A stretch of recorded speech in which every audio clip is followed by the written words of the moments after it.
Soaring tonight in the expectation of an explosively positive reaction by the stock market tomorrow when the world will reset itself around the restoration of law and order in international trade and the crushing of the Trump tariffs and resultant personal worldwide humiliation of Donald Trump. I love my boyfriend Lawrence O'Donnell so much. You miss him? I miss going to bed with him. I really do. Yeah, you're not up that late. Yeah, I watch clips, though, because I need a little something for Okay. my, A little sugar? Spank bank. Yes. Oh, bad day for Chicken Trump. Bark, bark,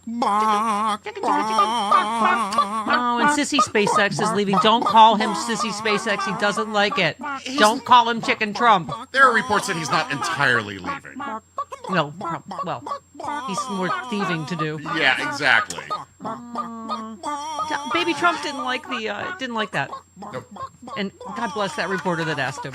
What do you think about Wall Street Taco. having a phrase called taco? What does that mean? We should celebrate Taco Trump Tuesday every Tuesday. Trump always chickens out. Yes. It's Taco Thursday. He said, "Don't say that. That's a nasty question. Don't ever say that."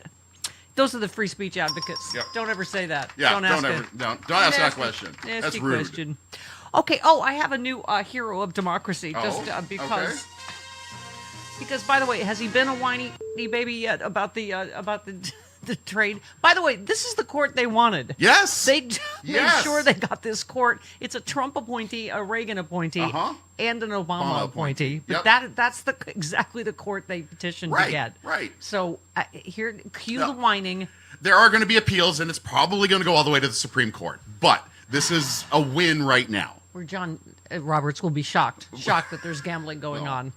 Yes. Yeah. With these issues, they've actually kind of been a little bit friendly to us. The lifelong felon that we installed in the Oval Office, I see, is committing more crimes because he feels he has total immunity of some sort. It's crazy. Where does he get that idea? By my hero of democracy. Here we go. Defending our nation from the clutches of fascist idiocracy, we proudly present Heroes of Democracy. Jennifer Welch, podcast host, don't know who you are, but come on down. All right. She laid into Shark Tank star Kevin O'Leary on CNN for defending the biggest whining itty baby out there. Teat. Donald Trump. Yes, we can't say itty as much as I like it. Right. We can't say they can say it on CNN because they are not encumbered by the FCC. It was an adjective that needed to be added to biggest whining itty baby. I use poopy diaper baby because I get a poo joke in and I can say it. You can say poop. Yeah, right. O'Leary was defending Trump's reported decision to reject a $15 million settlement from Paramount amid his lawsuit over the 60 Minutes interview with Kamala Harris. Welch doubled down, saying he is a baby, a whiner. It's pathetic that you defend him. Whiny baby. Loser baby. Lost another court case. Whiny little baby chicken. He could be a poopy diaper baby and a teat baby. A baby, yeah.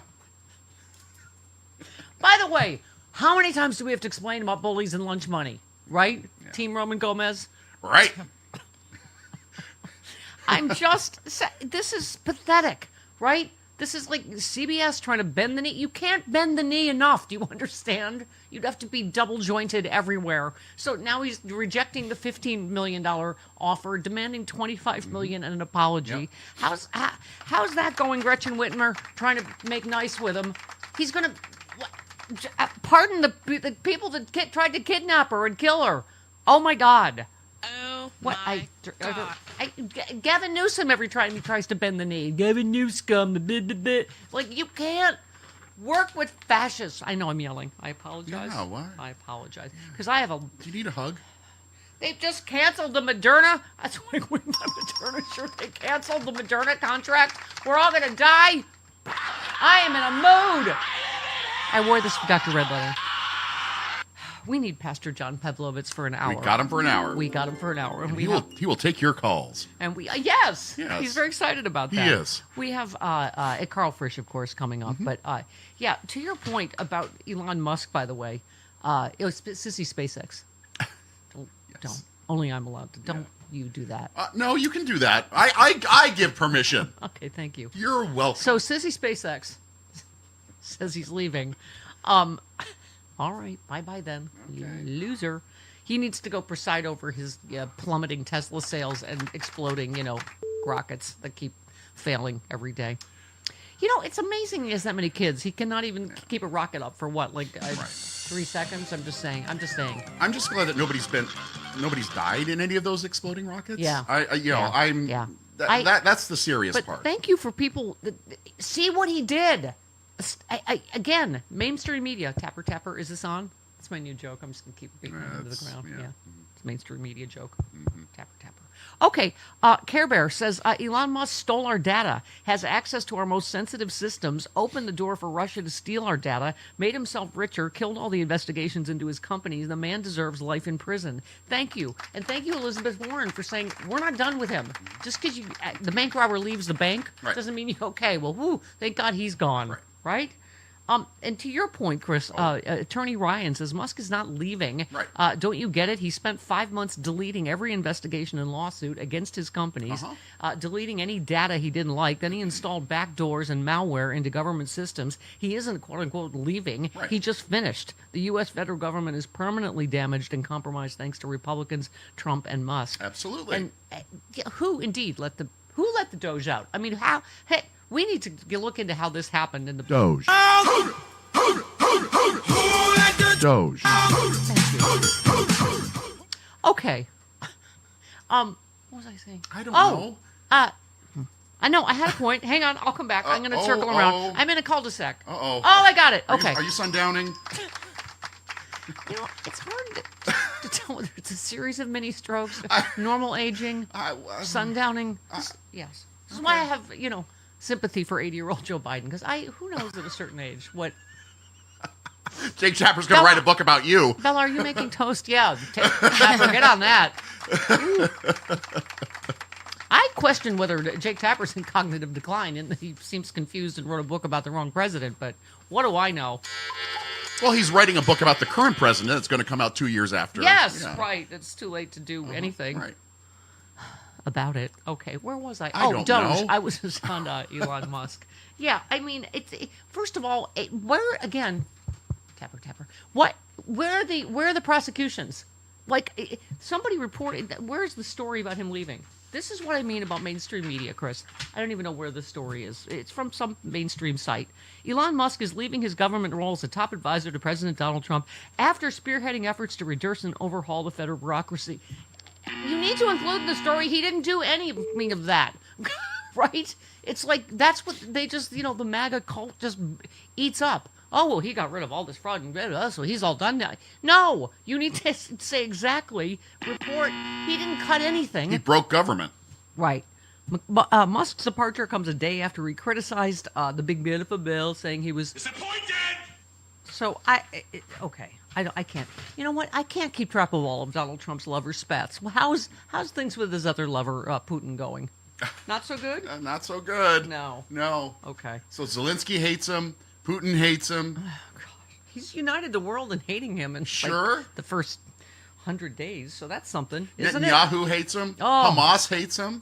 It's like he said he would Wait broker a minute. peace. We're on to something here. Yeah. He said he would broker peace among all these people, and everybody hates him. Yeah, I mean, Covey, who I love on the thread, said, so Trump wiped out trillions of dollars from the stock market, wiped out people's 401ks, destroyed U.S. relationship with key allies, destroyed American small businesses using illegal tariffs. Like we said yesterday, every Trump story, action, whatever, is what part illegal is this? Unconstitutional, unethical, immoral, corrupt, or just incompetent? In every, and mostly all of the above. Right? I guess yeah, okay. I have a lot for Dr. Redlener today because there's also confusing. There's confusing, because there's anecdotal stuff on social media or my email or whatever about people's access to vaccine. But this is terrifying. You saw the ABC News thing, Chris. We have a new variant in California, and actually a number of states. There's a new one in. Sorry, I think I'm scaring the baby. Bella's eyes just got. No, like, Bella's having No, a week. I'm really I know. tired. Yeah, I've had a she's really having- long week. yeah. Sorry, Bella's having car trouble. She's having a very long week on the shortest week. Yeah. She was looking at me with those meerkat eyes, like, what? Is it everything going to be worse? Yes, bird flu is coming, and you have an opportunity to die of Hooray. COVID again. Hooray! Isn't it great that we get all the old horrors from the first Trump administration, and then some new ones that because, okay. All right, we will talk to Dr. Redlener about all of it, but it's just, again, anecdotal story after story. John says someone in a group I'm in just said their daughter brought COVID home from work and now also has 2 sick grandkids living with them. He's the granddad, I assume, taking care of all of them. He says, I thought we were over all this COVID crap. Why? And now with each successive strain, it will get worse and worse again with vaccinations banned. I mean, I'm getting, again, we heard a couple stories yesterday, Chris, of people getting refused by their pharmacy. So honestly, I don't, hang on. Well, if you go in and ask for a free vaccine anymore, they don't offer those, but you can pay for it. This one, we'll talk to Dr. Redlener in just a bit. Sci-Fi says, I was at the pharmacy before. Apparently, a lot of people are running in to get vaxxed after RFK's announcement, which isn't surprising. FYI, if you currently qualify to get a booster, if you currently are not positive for COVID-19, feeling healthy, not sick with anything else, and it's been more than 2 months since your last booster, FYI, mine was free at CVS. No need to show insurance ID or anything. Just putting that out there. That's anecdotal. I'm not sure that's that. what I need to ask Dr. Because I'm hearing also the opposite. There's a Right, woman yesterday that just got refused at the pharmacy. Right. So I'm this is reticent to put out any information well, like that. that's what I'm saying. Yeah. It's like this is typical Trump administration, just chaos and confusion, whether it's on tariffs or vaccines or whatever. And they've cut off like access to our information and alerts about anything that's happening. So it's just that part is terrifying. But we'll take the wins where we get them. Whiny baby, and now he's going to do you know how many federal judges have been threatened? Do you know this poor Judge Salas, whose son Daniel was shot to death because they came to her house to shoot her, shot her husband and killed her son, and there's been all these like pizzas sent to judges. Have you heard of this? In Daniel's name? Yep. Like that's not a horrible, ominous threat? You know, they're obviously pizzas they didn't order, but as a threat to, like, we know where you live. Yep. And it's going to be again today, right? Them beating up on judges. And I can't, I have a thread about how many threats there have been to judges. You're so well organized. Well, it's a lot, Chris. It's a lot for Grandma. Aw, Okay. bless your heart. All right, but we have help. We have Carl Frisch, Yes. Dr. Redlener, and Pastor John Pavlovitz. 19 minutes after the hour. This portion of... Yeah, gay cops and Indians, too. There What? goes playing YMCA at one of his rallies. Young man, there's a place Carolyn Love is like, no, it's making my cross burn. Yeah, gay construction workers? Oh, yeah. Can I just say, this leads me to you retweeted somebody, Carlos. I wanted to start because, since it's the Jake Tapper book, we're all in this discussion again about Yes. 2024 and Democrats, circular firing squad and blah, blah, blah. What she just said, Carlos, sums up to me. They have always been the small tent party. Let's us actually be the big tent party. There's room for everybody. Yeah. They literally are like, nope, you got to have electricians and plumbers, no gay people. Like, okay, oh, what was that? Hello. Yeah, we're having John Pavlovitz on tomorrow, who wrote a great piece, While the right is devouring America, the left is eating its own. And it's just, it goes to a lot of the stuff you always say, Carlos. He writes, the election should have been a slam dunk of the century, but it wasn't. We should have easily coalesced around our collective values, but we didn't. Yep. We should now be rising together to eradicate this fascism en masse, but we're not. That's because the left has a purity problem, and if we don't get over it, it's going to destroy us. I'm guilty of some of this. He says our daily news feeds are littered with knee-jerk liberal objections to mainstream candidates, questionable past behavior, one-time verbal gaffes, previous political positions we've decided are certain deal breakers. We immediately disqualify potential allies in the name of our personal values or religious beliefs, allowing no gray space for compromise, no personal evolution for people, no possibility of future alignment with them. We passionately partner in the work of our adversaries. that's the crux of his piece, right? Yeah, we get in the middle of a food court and start fighting over what we should eat. It's got to be tacos. It's got to be Sbarro. It's got to be fish. No, just eat the food. Just eat burger, fries, and vote. Go. Yeah, if we don't allow a nuance in our conversations, as we found out about on this show, and it's strictly agenda-based, then we're going to keep falling into that trap. Because there's nuance in every discussion. That nuance allows us to find places where we can agree, as opposed to, I don't agree with you because you're this. Well, right. Why? Let's break it down. So, yes, Well, I agree with that article. That's our problem. I mean, you were retweeting Andrew Schultz, who said one important concept left out of the discussion with Bernie Sanders on Schultz's podcast was how Bernie would have done outside of the Democratic bubble. Yep. He would have been vilified by the Trump team. If his popularity was so incredible, then one would think he would have won as a Republican and won. That thought is foolish. Dems are not perfect. Given the other choice, it was always Hillary. You vote to save the hive now. The rules have changed. Hashtag vote blue no matter who. I just like there to be room for everybody at the table. Do you know what I mean? I stand by that. Yeah, I'm sorry. The Democratic Party has to make a decision. If Bernie's that popular and he wins, I think that they had some foresight to go, he's going to get creamed in the election because America is not that far left, unfortunately, outside our bubble. Hillary is the more palatable candidate, which will ensure that we'll win, and then we steer left. It's a matter of how we steer the boat. You don't want to make a sharp 180-degree turn. You want to make small turns, bit by bit by bit. And it takes time. Yeah. We all want an instant gratification right. And for our relative values. You and I may disagree on the moving to the center, because I don't think that's... I think Gavin Newsom moving to the center is what's like plummeting his popularity. He literally that has doesn't mean placating the right. Moving to the center doesn't mean placating the right. But he's it means lost listening to the people that have 98.6 grievances with the far left. Right. He's lost 98.6% of his podcast audience. So that should tell you that he is not where the Democratic base is. Let me finish. I think we saw the ageism that got Joe Bidenism. We've seen rampant anti-Semitism. I think there are a lot of factors that would have affected Bernie's run. So, but again, to your point, Carlos, to go back and refight 2016 again is the last thing we need right now, right? Yeah, well, because then people are going. Trust me, there are Bernie or die people that will, write in now and go, you and Carlos are wrong. Bernie would have won. The fact Hillary lost proves that Bernie would have won, and here we go again, right? Yeah, but and speaking of nuance, you say ageism got Biden. I don't think it's ageism because we have Pelosi, we have Schumer. They're even older than Joe Biden, I believe, or at least as old. So it wasn't the ageism. It's that his mind was failing.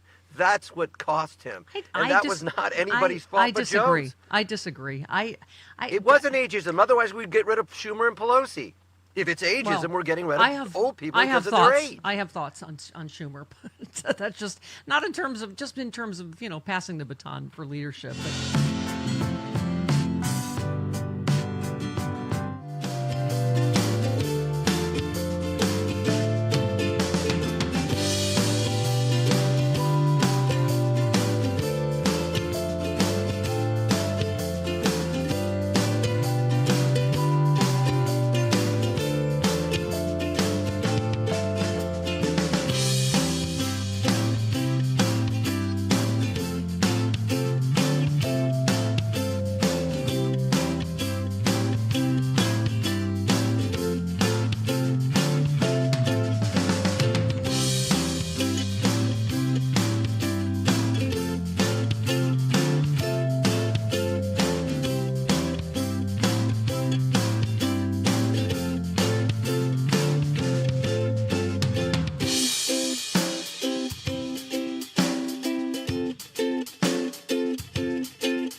Welcome to Yeah. Oh, good. You seem like you were unaware. No, I agree. Oh, okay, good. Thank Yes, you. Yes. Oh, thank you very much. Yes. You were talking about how beloved David Lynch was by everyone that's ever worked with him. It reminds me of me, doesn't it? Oh, People come back, they absolutely. stay with me years and years and years. They come back over and over. Oh, there's some people that won't come back. Bella's like, I'm on the bubble already. Okay. There are some people that won't Oh, come back. yeah. Oh, good. And good. Okay.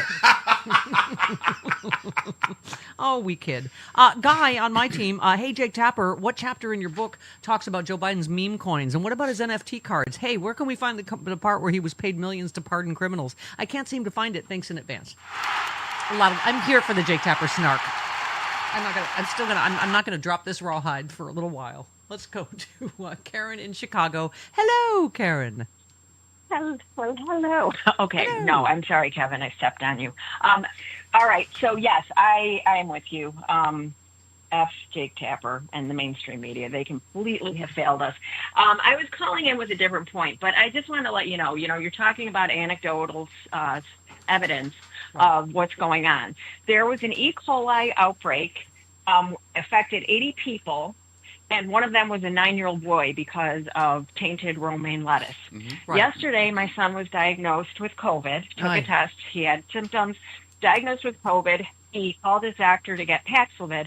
A course of Paxlovid with his Blue Cross Blue Shield PPO insurance would cost him $1,400. Right. My niece has United Healthcare, $250 to get Paxlovid. So not only are they denying us the vaccines, but now they're going to make it completely out of reach for people that can't get the vaccines to get the treatment. Yeah.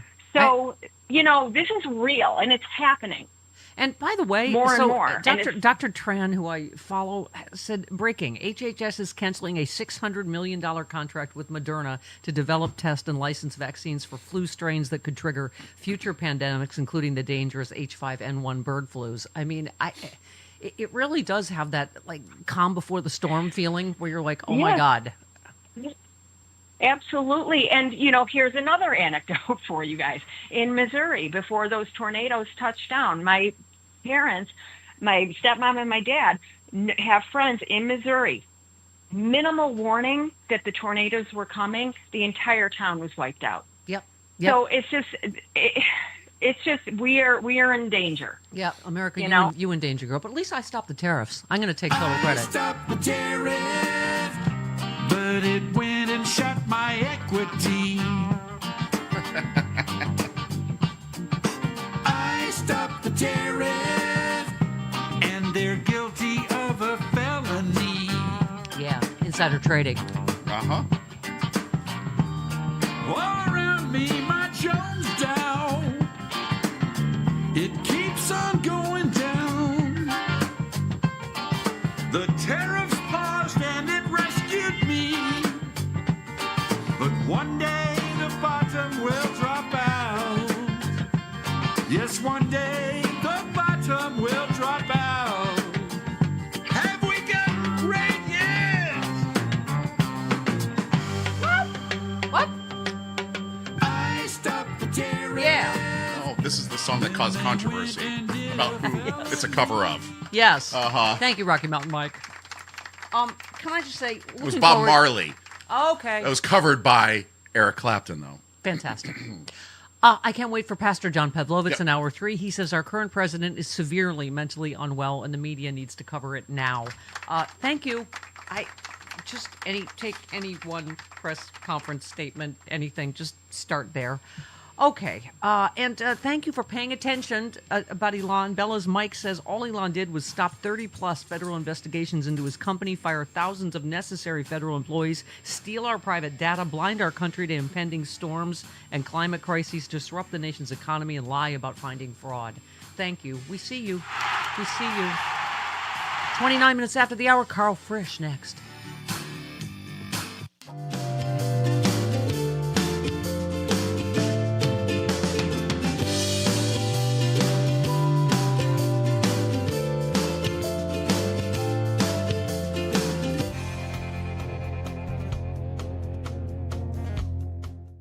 Hi, and welcome back. Just 1,333 days left to go in our countdown to liberty.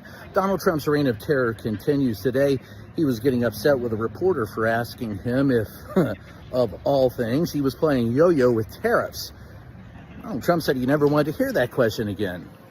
Donnie, you're going to hear that question quite a bit, fella, and you should. Meanwhile, he's talking about freeing people from prison that went to jail for things he probably should have gone to jail for. And at the same time, he's threatened Israel again and Vladimir Putin. Some are even saying it's a nuclear nightmare. No, it's just Donnie and his hyperbola. Meanwhile, out in Los Angeles, members of the FCC got together to hear citizens' feedback about Donald Trump and warn us that real journalism may be coming to an end. Folks, that ship has sailed. It already has. See you next time.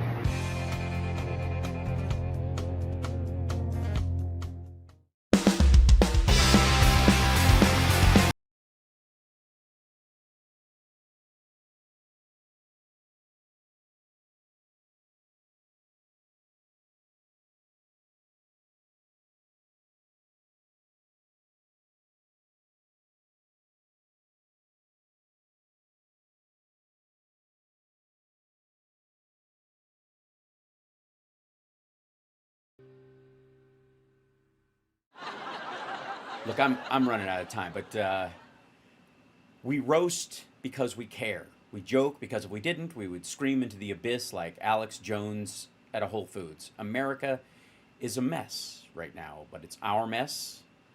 It's a democracy duct taped together by satire, stubbornness, and people who still know what facts are.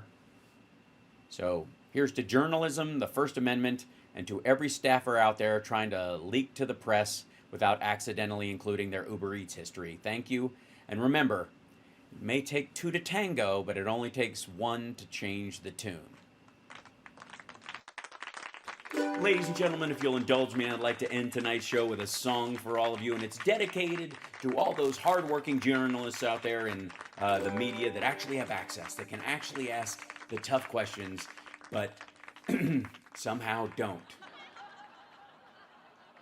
Where are the Epstein files? Who the fuck is Susie Wiles? Deportation without trials. Do your fucking job. Is Scott Bessent made of wax? CFPB got the axe. Tariffs are a fucking tax. Do your fucking job. Do your fucking job. Do your fucking job. Ask a follow-up or shut your fucking gob. Do your fucking job. Little Marco should resign. A.G. Bondi wasting time. Hexeth had a dirty line. Do your fucking job. Elon's crappy Cybertrucks. Howard Lutnick's clearly nuts. Trump has problems with his butt. Do your fucking job. Do your fucking job. Do your fucking job. Ask a follow-up. Stop bobbing on his knob. Do your fucking job.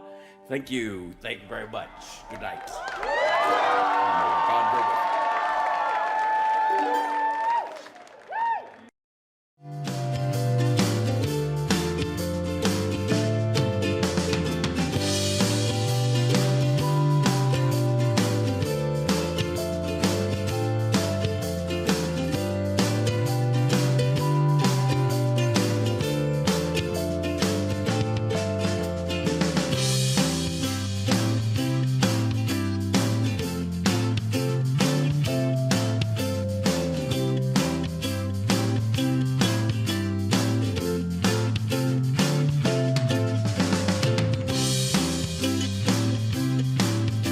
On the economy, down 14 on foreign policy, 26 on handling tariffs, and 32 on cost of living. And this reconciliation bill that they're trying to pass through the Senate right now has opposition. So if this is the big ticket item, right, this is the big marquee agenda piece that we're going to give tax cuts to the wealthy and we're going to take away food assistance and Medicaid, so we're hurting the poor to help the rich. That does not bode well for 2026, for the Republicans, or for 2028. Thank you, Jessica Tarloff, our new best friend. And by best friend, we mean someone that said hi to us once at the DNC. She came over to our row and then over slumming. She came down to the low rent section. She was quite nice. Although, our booth was very nice thanks to Sirius Yes, XM. that's true. Yes. That's true. We didn't have like the prime location. Right. Like the, like right-wing stations. Well, the Fox organization had like 4 or 5 different booths. Of course, Yeah. because, that's why America's in the crapper. That's all I'm going to say. Because okay. they so belong at the DNC. Right. Okay, if you're wondering why we look freaked out, it's because a giant centipede just crawled on the... poor Bella is having a week. At least it wasn't by me. I apologize, I'll Carl, listen if I'm to that. distracted, but it climbs, so it's behind the thing behind me. It's what do you think? About this big? About that big? It was not that big. This big? Shorter than that even. So. Yeah. Okay. I mean, I jumped too. Yeah. I know exactly. Yeah. He's not the kind of dude. He can't fix your car and he can't kill the bug. These are just show muscles. He's like a show pony. All right, They're could just you keep show your eye out muscles. so I don't get attacked by a giant centipede while No, I'm talking to 'cause Carl? I'm gonna jump too. Carl. Carl, let's talk to our fancy Fairfax County School Board friend, shall we? CarlFrisch.com. I mean, it was so big. Carl probably saw it in the webcam. Carl, I was did going you to say, Carl, did you see that? all this time, and you're finally being bugged. Hey! Hey, that's an NSA spying joke. Hang on. All right, this is ready to go. Oh, geez. Now it malfunctioned. Oh my God. Hi, Carl. It's been that kind of Good year. morning. It went off in your hand. Has that ever happened to you? Hi, Carl. Ignore us. No, don't ignore us. Yeah. Talk to us. Oh God. Carl, where do we even? Can I just say, since we've all dealt with childhood bullies, President Trump's team has rejected a $15 million settlement from Paramount. CBS is now seeking $25 million along with a formal apology. Yep. Governor Marty says Governor Gretchen Whitmer tried to make nice and suck up to Donald Trump. How does Trump repay her kindness? He plans to pardon the men who wanted to kidnap and murder Whitmer to start a civil war. Trump's pardon will release these vile racists back into the community to do it all again, just like the January 6th terrorists. I mean, Well, you it's not even cannot appease much a bully. letting them out to do it again. It's what signal does it send to other people who would do such a thing? Right. I mean, but it just, Carl, I don't even know. I guess, again, we'll take the good news, this federal trade court blocking his tariffs, but this is how he's lost, what, 95% of his court cases, and here we are again, on a waiting game to the Supreme Court, right? Right. Well, and, what you're seeing in real time on social media, typically, are members of his administration telegraphing their talking points for their base, right? Calling this a coup, when in fact what it is part of the necessary system of checks and balances. Yeah. This is how our government works. Yeah. So if you just tuned in, a federal trade court blocked Trump from imposing sweeping tariffs on imports under an emergency powers law, swiftly throwing into doubt his signature set of economic policies that have rattled global financial markets, and blah, blah, blah. You know the rest. Yeah. The plaintiffs argue the emergency powers law does not authorize the use of tariffs, and even if it did, the trade deficit is not an emergency because the U.S. has run a trade deficit with the rest of the world for 49 consecutive years. So a dozen states filed a suit led by Oregon. They said this ruling reaffirms our laws matter and that trade decisions cannot be made on the president's whims. I mean, not to mention, it makes him look like a toothless idiot again on the world stage, as if he isn't already with Putin, Netanyahu, you name it, right? Yeah, I mean, you already have folks on Wall Street coining an acronym for Trump taking it back, right? TACO. Right. And so whenever tariffs are discussed. And to be clear, this is a huge sweeping ruling, but it doesn't bar the president from any tariffs. He still has some tariff authority. But what he can't do is what he has been doing, which is, playing fast and loose, willy-nilly, imposing sweeping tariffs way more than 15%. And using the emergency powers law to do that. So it's checking his authority. It is not as if the president doesn't have any authority, but what he's doing is not only using that authority, but abusing the authority and then making up authority as well. Yeah. Yes. Exactly. I mean, when you call everything an emergency, nothing's an emergency, right? That's how he's trying to get all these executive orders in. So, and this one, as I mentioned, new reporting shows a sharp spike in threats against federal judges. 162 judges faced threats in just 6 weeks, coinciding with harsh rhetoric from Trump and his extremist allies. I mean, we are just, it can't be said enough, a really dangerous place. I mentioned this, them sending pizzas in Daniel's name, the Judge Salas's son who was shot to death, trying to protect his parents. Yeah. And, it's gotten to the point that the federal judiciary is exploring ways to protect themselves because they don't believe that the administration will protect them. Right. And that's a very sad thing to be hearing and seeing reported. Yeah. That federal judges feel that the government will not protect them. And I can't imagine why they would think that, given the rhetoric that's on display on a daily basis when he loses these court cases. Yeah, I mean, I don't know what any headline you turn to, right? Mike says, just a reminder, Trump went out of his way to end the travel ban on the rapist Tate brothers so they could come back to the United States. This one we might have missed in the reality show Couple and etc. Trump just erased the conviction of Don Blankenship, a coal baron jailed after the Upper Big Branch mine blast killed 29 workers. Blankenship poured cash into pro-Trump super PAC last fall. Now his record is clean while widows still wait on the settlements. We can't have 4 more years of this. I agree. I mean, this is clearly... prosecuted unfairly is Trump's code for anyone that, anyone that supports me was prosecuted unfairly, right? Or anyone that goes after people I don't like, they get a get out of jail free card.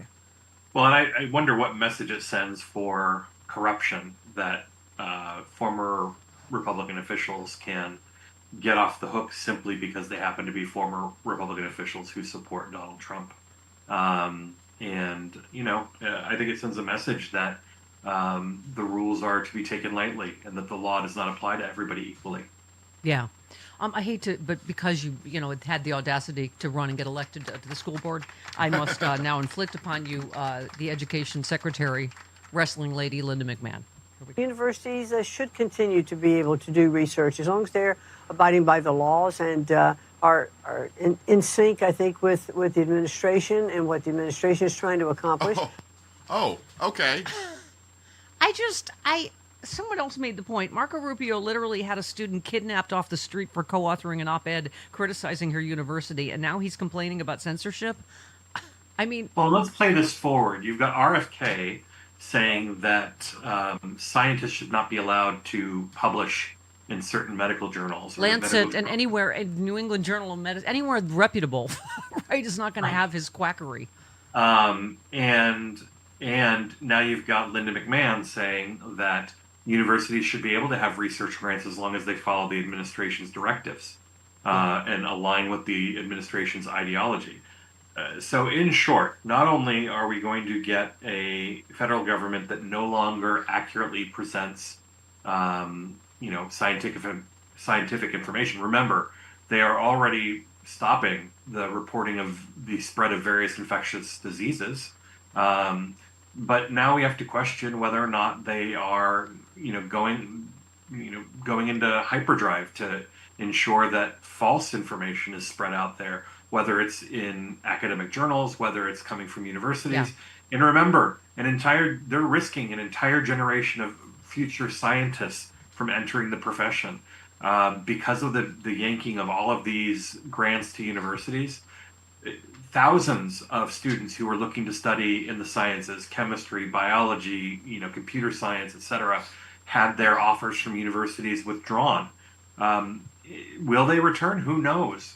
They certainly, in many cases, can't afford it on their own. Yeah. But maybe they'll go elsewhere. Maybe they'll leave the country to get the education that they're after. Yeah. I mean, and I couldn't help but be struck by this whole, speaking of disappearing, pro-Palestinian students that write op-eds you don't like or whatever.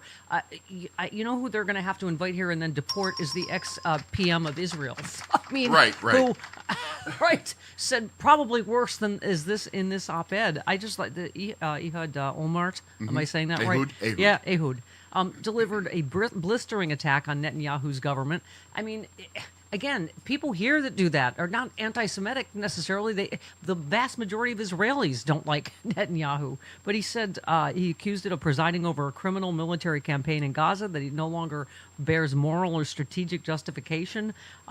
He said he can no longer defend Israel against accusations of war crimes, pointing to an 11-week blockade on humanitarian aid and soaring Palestinian civilian deaths. He said, what is it if not a war crime? What we're doing in Gaza now is a war of devastation, indiscriminate, limitless, cruel, criminal killing of civilians. Since the start of the war, he's acted as a unofficial envoy defending Israel around the world from charges of genocide and etc. After 19 months of conflict, though, he said the war should have ended a year ago and now serves no strategic interest. He was once a member of Netanyahu's, Likud party, and he slammed Netanyahu's cabinet as thugs, prolonging the war for political purposes. I mean, this kills me because I'm going, this is probably worse, I guess, in some people's mind than what this student wrote, right? I mean, but I think it's dead on. He said what happened, particularly in the last few days, was the statements made by Israeli cabinet ministers, the leading cabinet ministers, say we should starve Gaza. What is that if not a war crime? I mean, how can a serious person representing the Israeli government spell it out in such an explicit manner that we should starve Gaza and there be no supply of basic fundamental humanitarian needs to a couple of million people living there? There are terrorists we need to fight, but this is not a war against Hamas. This looks more and more like a political war of the Israeli prime minister and the cabinet and a group of thugs who are now representing the Israeli government inside Israel. He just said, he said to Trump, which I thought was so pointed, he said Western leaders, Trump in particular, he demanded drag Netanyahu into the Oval Office before the TV cameras. Right? You're going to, humiliate the South African president and Zelensky, but, Netanyahu gets a pass, right? Well, and, I think ultimately what this comes down for this administration is you do what we say, you say what we want you to say, and you'll be fine. And that is not the country that we knew going into this administration, right? You should be able to have a First Amendment right. And, this is not the only place that we're seeing things like this. There's been reporting that the Trump administration is considering pulling the tax-exempt status from environmental groups that happen to work on issues like climate change. Yeah. So in issue after issue after issue, the message that the government is sending, the message that the Trump administration is sending is to silence and chill dissent in this country. Yeah. Carl, I want to get one more, in your former Democratic strategist cap. We're going to have a fuller discussion with John Pavlovitz in hour 3, just about, Democrats eating their own and where we are right now after the 2024. And, I've said I'm guilty of some of the purity tests in that the bloom is off the Gavin Newsom rose for me for the moment. I mean, Covey said Gavin Newsom is aware if he wants to become president, he must first win the Democratic primary, right? Because we were using the example in this reddest of states, Nebraska. This guy won huge by going right back at them on the trans issue and saying, you're focused on potty issues. I'm focusing on fixing potholes. And he won in a walk. So, I mean, to me, that's how I just one last one and then get your take. Martin says, funny how people who are outraged about a 16-year-old trans girl competing in a track meet because they want to protect girls are the same people who voted for the guy who bragged about walking in on naked teenage girls in their dressing room at a beauty pageant. It's almost like they're full of it. I mean, take this stupid issue and throw it back at them. And it seems like on a fairly regular basis, we're seeing reporting on social media of women being assaulted in restrooms because they don't present in the way that people think is feminine enough. Right. The women's restroom. It was a lesbian that got beaten up because they thought she was a trans, person. That's the end result here, is that we're not protecting women when we do this. When we have these conversations like this. And what people want is for their leaders to focus on the things that are impacting them on a day-to-day basis. Yeah. Right? When it comes to schools, they want us to focus on, ensuring that every child has access to a quality education where they can, reach their full potential and thrive after graduating. When it comes to other leaders, they want them to have an economy that helps everyone succeed. Yeah. Focusing on these issues is meant to divide us and to inflame the conservative base. And, I think you're pointing to evidence that shows it's not working anymore.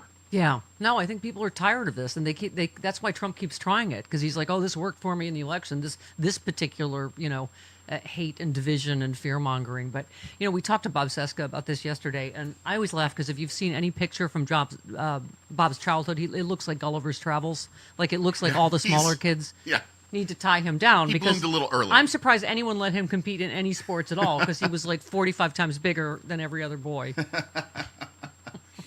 I'm going to tweet a picture just in support of trans rights. Okay. He's not 9 feet tall anymore, but he was when he was 8. Exactly. Yes, he's shrunk since then. Yes. All right. Carl, keep fighting the good fight. We love you. See you next week. We will. Thanks, Carl. All right. 50 minutes after the hour. This portion of the show brought to you by... Oh, come on. Could you look more badass? What's going on? Your mirror sunglasses and your navy. For sitting here drinking my, my you are a turmeric and ginger coffee and chillaxing after my exhaustive trip to the Arctic Circle. Yes. So let me just say, you are a super, super sexy super spy. Okay. yeah, I'm wearing these glasses because I have jet lag. My eyes are awful. I mean, Malcolm, I don't just go on the whole Russia, Ukraine. It is, if we could be more just laughing stock of the world. I mean, Russia is openly mocking Trump now. He's like trying to act like, I guess he just discovered yesterday that Putin's a bad guy and seems completely shocked. Yes. I mean, yes. Go ahead. This is all a scam. All right. I've talked to two of the experts. I've talked to Michael Cohen and Lev Parnas, both who work with Trump on a daily basis for decades. This is bull. He is not breaking up his big love romance. Putin is playing this man like a fiddle. And for Trump to come out, there's two things at play. There's the hundreds of billions of dollars of Russian oligarch money Trump desperately wants. And then there's this crazy thing in Trump's head he's wanted since 1987, which is the Nobel Peace Prize. And so he is now in conflict with those two parts of his mind. So by him coming out and saying these crazy things to Putin, like, that Trump saved them from Ukraine, well, they're coming out and they're it's openly nuts. mocking him and goading Trump. Trump is going from, begging. I mean, Vladimir Stop has to be the saddest tweet United States leader. It's right up there with please clap, right? Please clap. Please clap. Vladimir, stop. Stop it, Vladimir. I'm sure that there's a video out there of somebody begging Vladimir Putin on behalf of Donald Trump. But this is sad. And Russian state media are laughing at him.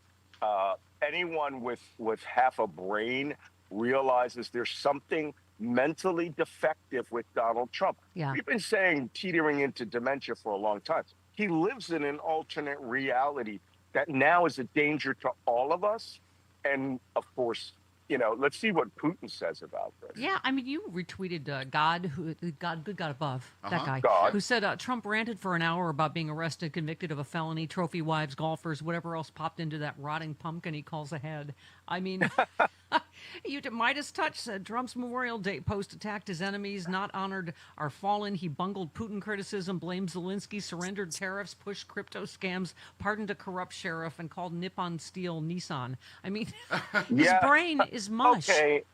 I mean, okay, folks, we all like to laugh about this stuff, but that Memorial Day tweet or truth, whatever he wants to call that Memorial Day message was crazy with a capital K. There is serious mental illness going on here. Yeah. George Conway, the psychopath, all those guys who've been saying this for a while, even Michael Cohen says that he's not the same Donald Trump. Right. There is a mental derangement happening here where he contradicts everything. He speaks about himself in the third person. And his first thought on a day to honor the military members who died in the line of service, including my relatives, was Happy Memorial Day to all you leftist scum. Mm-hmm. Yeah. What is this man's ill? And we need to start using that sentence. Yeah. He's mentally ill. I don't know if you've heard, though, Joe Biden is old and remains old. What? And You don't say. Jake Tapper says that is worse than Watergate. And Really? Scene. Okay. I mean, this stupid book tells you everything about how we got here and why we're here today. I mean, I love this one tweet. Someone said, Joe said, Trump is finding out leaders around the world are not as gullible and easy to manipulate as his cult base. And he seems genuinely surprised by that. That's the funny part. I mean, we are just a laughing stock. Steph, let's say what I said last week. Can we stop ever referencing that book?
One, we went and got our COVID vaccines. Oh. And our shingles, so that was super fun. Okay. Oh, good. Okay, so but did your insurance cover it? It did. Okay. But here's the thing. I don't know if they'll cover it or not, but if you go to, like, your state areas, and I don't know about red states, I just know, like, in Wisconsin, that they have low-income places that you can go and get them done. And if you go to Walgreens or CVS or wherever, they technically don't have access to your medical records. So if you were to accidentally insinuate that maybe you might have an immunocompromised condition, right? They can't question that. I'm told that if you have a mood disorder, and I'm going to say at least, of course, I have a mood disorder. Do you know who's president? I think that's the only thing you need to say. Oh, yeah, 100%. And then I do have a favor to ask, and this is Deborah. Can we start?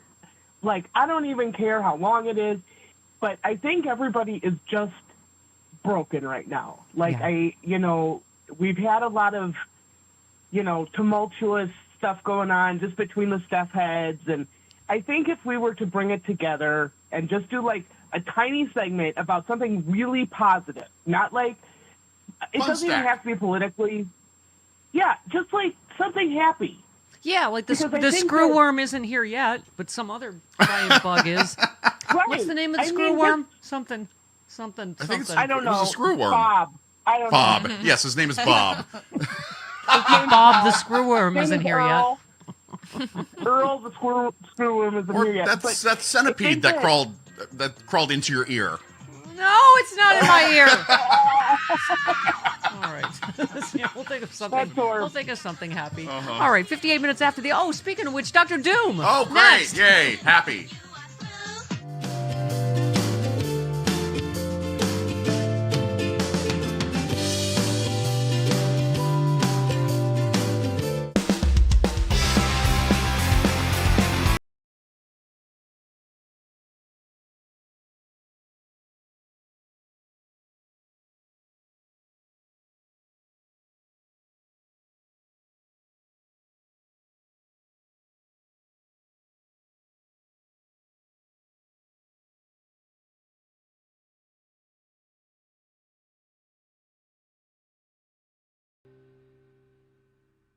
Donald Trump promised this day was coming.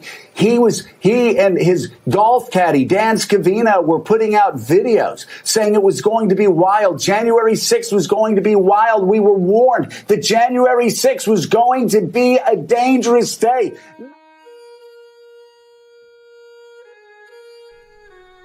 They came from across the land, called together by the only impeached one-term president to also lose the popular vote twice. Joined by a belief, already laughed out of 60 courtrooms with 60 lawsuits, and the president's own Supreme Court, that the Democratic Party had committed historic election fraud by having the largest voter turnout in U.S. history. And Democrats had stolen the White House as part of a plot that also included not winning the Senate on Election Day and losing seats in the House. An Arizona shaman who went shirtless so law enforcement could easily identify his tattoos, who violently broke into the Capitol and later complained his jail lacked an organic menu. A Florida man who stole the Speaker's lectern, then shaved his beard to not be recognized after posting photos of himself on Instagram so the police could easily recognize him. A white supremacist from Arkansas who sat at the Speaker's desk, stole the Speaker's mail, and decided it would be a clever idea to pose with it.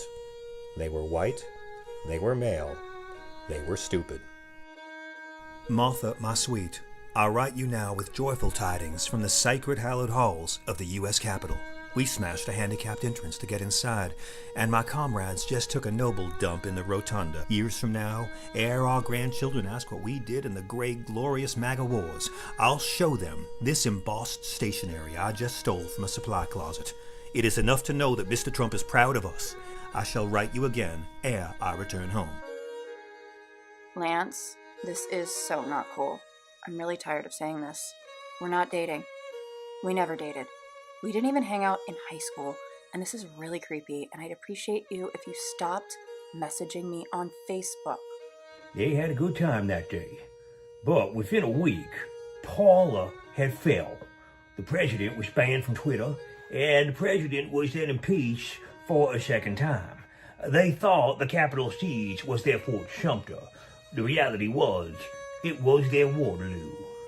Or, do you know that song by ABBA, Waterloo? Oh, I do enjoy that one. My dearest Martha, I received your conveyance while awaiting arraignment in a local center of detention. I had hoped my return would be cause for jubilation, what with me owning the libs at the Capitol. Instead, I was met by federal agents who now face 10 to 20 years for a variety of hoax crimes. The Soros-led media trains Antifa socialists to bribe the deep state so Democrats can chemtrail law-abiding, gun-owning European Americans with their intellectual elite. Lance, I seriously can't believe you're still harassing me, you Confederacy-loving vermin. You are insane, and I reported you to your warden. Stop writing me, you fucking Nazi incel.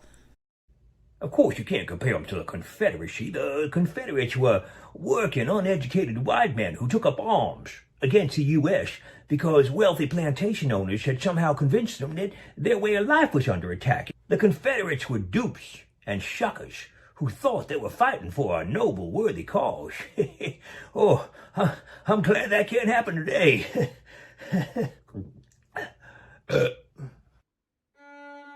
Martha, I sold a lot of meth for my new friends to get this Wi-Fi access. I have been fired, shamed on social media, convicted, and incarcerated. I'm ruined, but I still believe in our noble cause. Yesterday, a group of us arrested for rebellion got to watch the news on TV in general population. They showed former President Trump playing golf. Joe Biden's president, and Trump gets to golf every day, and we're in jail. Then the gods made us return to our cells. Hashtag winning. I drink your liberal tears. In the end, Trump went off to bang more hookers and play more golf. And the rioters all faced lengthy, hard prison sentences because they had trusted Donald Trump, you see. They thought they were in a coup, but they were cucks. They were cucks of the coup. And that is how MAGA became the Ku Klux Klan.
what was discovered right before they passed the bill is that this is also the biggest Medicare cut in American history. So we can't let these Republican members of Congress go and lie to their own constituents. Thank you, Representative Greg Cesar. Okay, it's actually Khazar. Khazar. Yes. Okay. So yeah. He's fantastic. Yes, he is. Love him. Speaking of fantastic, look who's here. If I'm going to get bad news, I want it from him because he's very handsome. Dr. Erwin Redletter joins us now. MSNBC medical expert. Dr. Erwin Redletter. Here he became Dr. Doom. Dr. Erwin Redletter is the founding director of the National Center for Disaster Preparedness and senior research scholar. Dr. Doom. So much wasted handsome. I can't see him this week. Hello, Dr. Doom. We're having video issues. Hello, Stephanie. Chris and I have been working on the video issues. That's all. How about we Chris, got your let voice? Me in from, I'm on my iPhone too. If you want to see if you can. Okay. Oh, all right. Banana. Okay. I Anyway. have a memory of how handsome you are. It's fine. So listen, where do we even start? Obviously, we've had this discussion about Bobby Kennedy every week, I think. What you just said, I cannot sugarcoat the full impact of RFK Jr.'s wild agenda. He's destroying public confidence in vaccines, dismantling our public health capacity, undermining our global leadership in medical research, violating our commitment to provide humanitarian aid to impoverished countries. Is this who we are? I hate to say it for the moment. I guess it is, Doc. I guess we are having the day we voted for, I guess. We have experienced something that has not happened before entirely. And I hate to use the word unprecedented because we actually could use that, every hour and a half with this administration. But we have certainly never seen anything like this full-scale assault on America's healthcare. And what's interesting, it's like we are devastating our research capabilities as well as cutting people out of basic healthcare access. They're coming after Medicare and Medicaid hard, and we're just going to end up with a way crappier system than we had before. It's like I'm almost nostalgic for the partially dysfunctional system we had in the past, but we always could depend on having a world-leading research capabilities.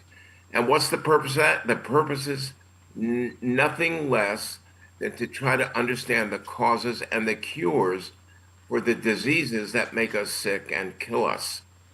And, the thing on Harvard, 1,000 research grants terminated by Donald Trump. It's really staggering, and we keep talking about this. I just read this one. Crazy. HHS canceling a $600 million contract with Moderna to develop, test, and license vaccines for flu strains that could trigger future pandemics, including the dangerous bird flu virus.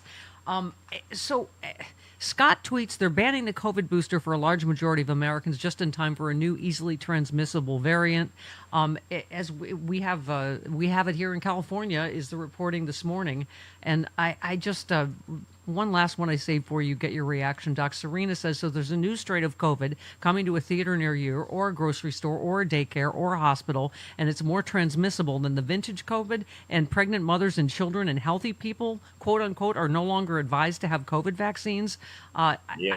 Okay. So once again, WTF, Doc, can you talk to us about this and what it means? There's a lot of, as usual with the Trump administration edict, chaos and confusion about who can get the vaccine and will insurance cover it. Can you talk a little bit about this? I can. Look, it's really very, very straightforward. And really, it's a binary question. So are we going to be or try to be prepared for the next pandemic or major disaster or not?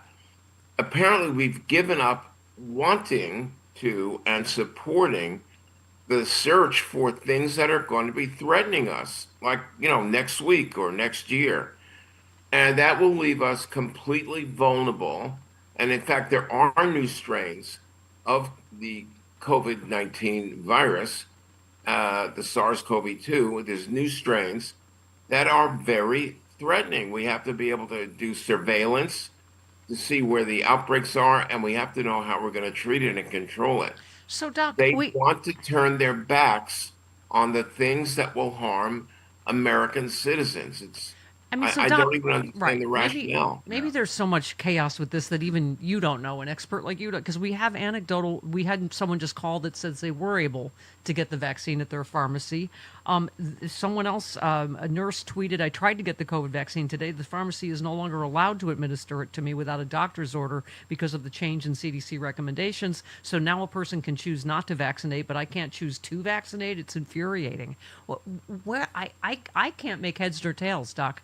Can you get the vaccine? Will your insurance cover it? Does it depend on your particular insurance company, or what? How do these recommendations affect So us? there's two things that are happening. Number one is that the recommendations from the scientists at the CDC have lost their clout. It's the science, the healthcare recommendations are being overwhelmed and snuffed out by a administration with Robert F. Kennedy leading Health and Human Services that seems to be determined to gut our ability to deal with these incoming diseases, which are inevitable, Stephanie. They're happening. They're going to happen. And I don't know that there is a normal rationale. I guess you have to start with somebody who says, vaccines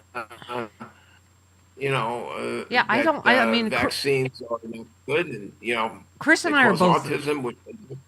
Chris and I are both at Kaiser Permanente. I don't think we know yet.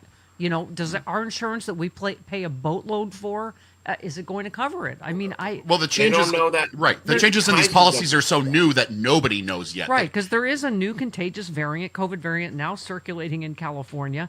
Someone else tweeted, Doc, it's just a coincidence that the CDC no longer recommends specific vaccines, that the insurance companies will save buckets of money to disperse among their executives. It is hard to know how this is going to play out, isn't it? Yes, but the insurance companies are going to be happy not to pay for your vaccines if it's not recommended by the CDC. They'll just just turn you down. So and why? They'll say because the CDC says it's not necessary, so we're not paying for it, which leaves consumers holding the bag, and it's a huge expense.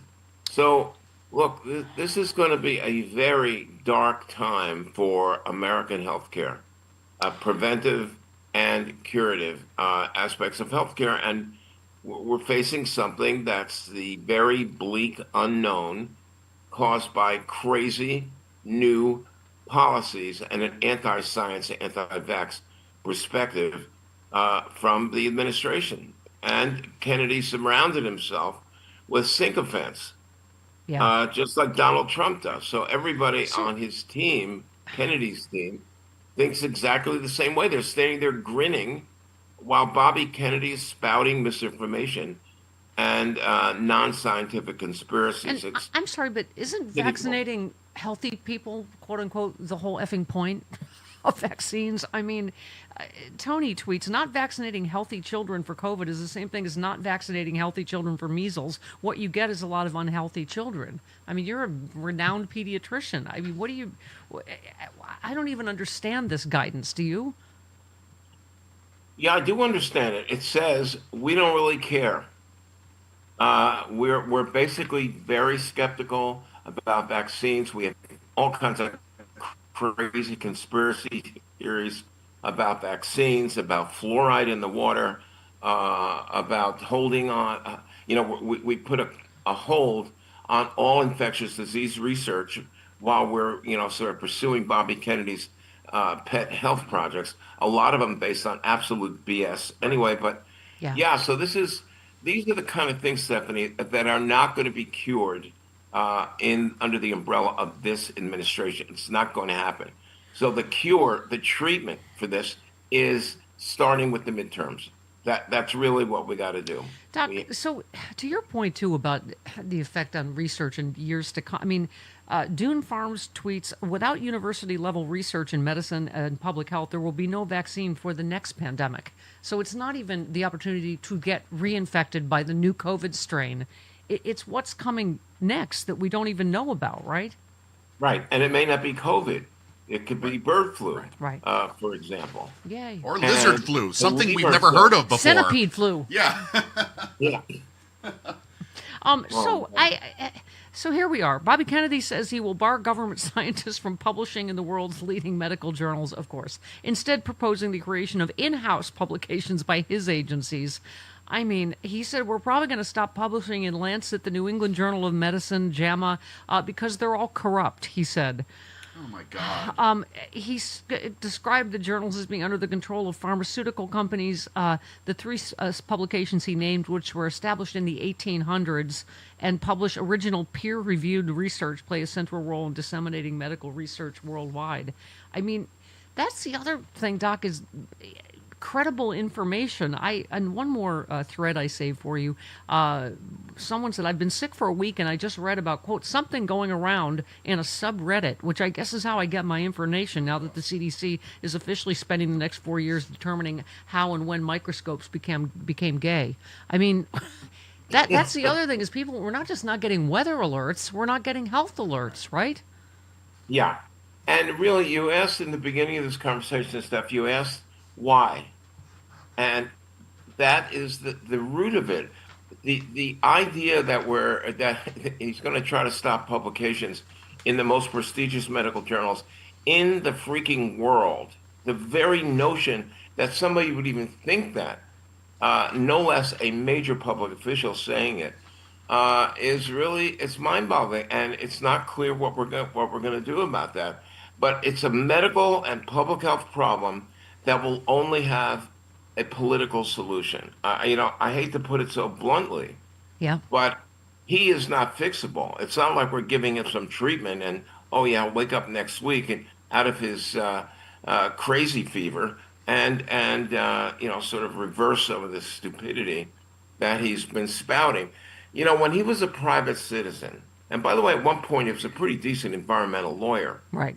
But when he got this platform of the leading public health spokesperson in the United States and by definition globally, he has been allowed to take his crazy and make it public.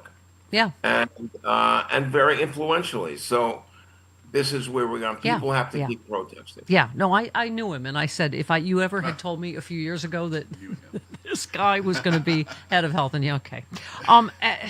Just to, I hate to bludgeon you with the stupid stick one last time, Doc, but PolitiFact has had to tweet, social media posts say former President Joe Biden's cancer is turbo cancer caused by COVID-19 vaccines. There is no such thing, and there is no link between the vaccine and cancer. Oh, my God. I mean, this is, like you and I said, how do we ever stop this idiocy? Well, one of the things that has not happened, Stephanie, and I've written before about this, I'm writing something else, which is that where are America's medical organizations? The American Medical Association, the American Academy of Pediatrics, there's many, many of these organizations that have been dead silent.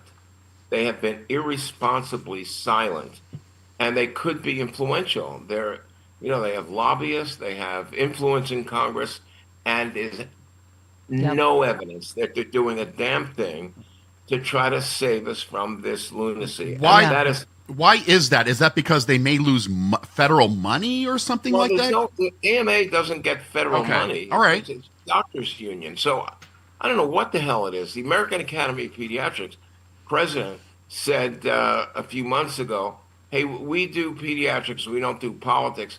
Well, listen, it's all politics. It's all politics. And that's why we have Bobby Kennedy Jr. leading the largest health agency in the world. As we say here on the Stephanie Miller Show, listen to your doctor, not the guy that swims in poop water. Okay. We love you. Dr. Redlener does not swim in poop water. There you go. All right. We love you. Dr. Redlener barely swims. The last thing I'd want to do is swim in poop water. All right. Love you, Dr. Redlener. See you next week. Bye, guys. Bye-bye. Thanks, Doc. 21 minutes after the hour, this portion of the show. Hey, Bob, did you know Joe Biden's old? I don't know if you've heard the news. I heard. Uh-huh. We got to talk about it. The next...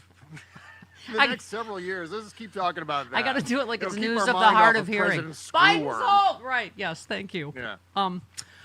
Okay. Yeah. Did you? Jake Tapper says the cover-up of Biden's mental decline may be worse than Watergate. 'Cause even though Trump is committing a Watergate every, I don't know, 4 to 5 minutes, I'd say. Yeah. Even though the Trump White House is currently scrubbing all traces of his public remarks Yes. off of the White House website. Yep. Yeah. That's a great story that's completely underreported. First, they only had about 20% of the transcripts up there of his public remarks. Right. And then they took those down after HuffPost reported about it. And then they said, well, yeah, we're just going to do video and audio on the White House website. And we learned that there's maybe a fraction of all of his public remarks up there in the first 120 days. Because if you read it, you realize his brain is tapioca with, is it syphilitic brainworm remnants? Or it could be screwworm. Now. That's the new thing. Yep. Yeah. Yes. It's loaded with screwworms. Jake Tapper said there was not enough coverage of Biden's. Hell, yeah, I don't remember any. Do you? There was, if only there'd been some coverage of Biden being old or in decline of some kind during the election. Years prior, I think in 2022, 2023, we were talking about this. It was all over social media. It was everyone. This was a thing. Everyone was talking about Biden's age. I remember Kimberly and I talking about Biden's age in 2020, like maybe 2019, before the primaries. There was a headline that came up that said, "Joe Biden's eyeball appears to fill with blood," and that was the headline. And Kimberly and I were like, oh, my God, this is the guy we're going to put up against Trump. And you know what the upshot of that story is? I completely underestimated Joe Biden. Yes. And I think so many of us did. We were like, okay, well, maybe this will be the guy, but I'm not sure. Is he too old? And then he just blew everybody away with his record as far as legislation. With this kind of political divisiveness, he was able to pass a bipartisan infrastructure bill. Immensely successful presidency on that front. You'll forgive me if a screwworm has not eaten my brain, but I seem to recall the media mob lynching him and running him out of the race, essentially. So, I don't. Yeah, I think there was coverage. There was coverage of it. He said Nixon was in control of his faculties when he was not drinking, which is why this is worse. Also quite true. Yeah. Well, see, I mean, my issue here is I'm sort of on Team Bella in all of this because I'm sort of somewhere between you and Chris, because I feel as though, there was a discussion to be had. Maybe that time has passed because now we have a fascist screwworm in the White House. But prior to that, it's about the media balance or the lack of balance in this case, where.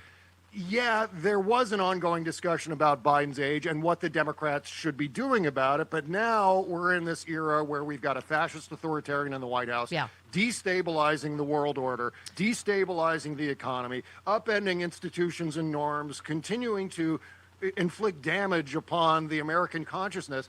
And that should be the story. That should be the primary point of discussion. A book about the wrong president, and it tells you exactly how we got here. I mean, you retweeted Fred, who said, I understand Biden's inner circle. It covered up his decline. Got it. What I don't understand is the same journalists and pundits pounding the story are ignoring this psychopath like it's normal. I accepted Biden was old all along. I can't accept this lunatic leading us. And further to your point, Bob, you threaded, or Blue Sky, excuse me, one of the many things that keeps Donald from imploding is he's routinely framed by the press as exciting, dramatic, unpredictable. While it's superficially true, it's the exact wrong kind of excitement/drama, like an airplane crashing on a busy freeway full of school buses. I mean, yes, that's exactly it. That's how we got this reality TV presidency. Yes, and that continues to be his ongoing toxic relationship with the American news media. Because all at once, he's this damaging, destructive figure who's constantly threatening, if not outright suing, media outlets and their ownership. And, I think soon to be, we're going to see journalists being imprisoned. I think that's on the way. I mean, we're only early in this process. But at the same time, the press kind of needs him because he's good for ratings. He's good for downloads. He's good for likes, shares, subscriptions, and so forth. And so in that way, it's this weird codependent relationship between Donald Trump and the press.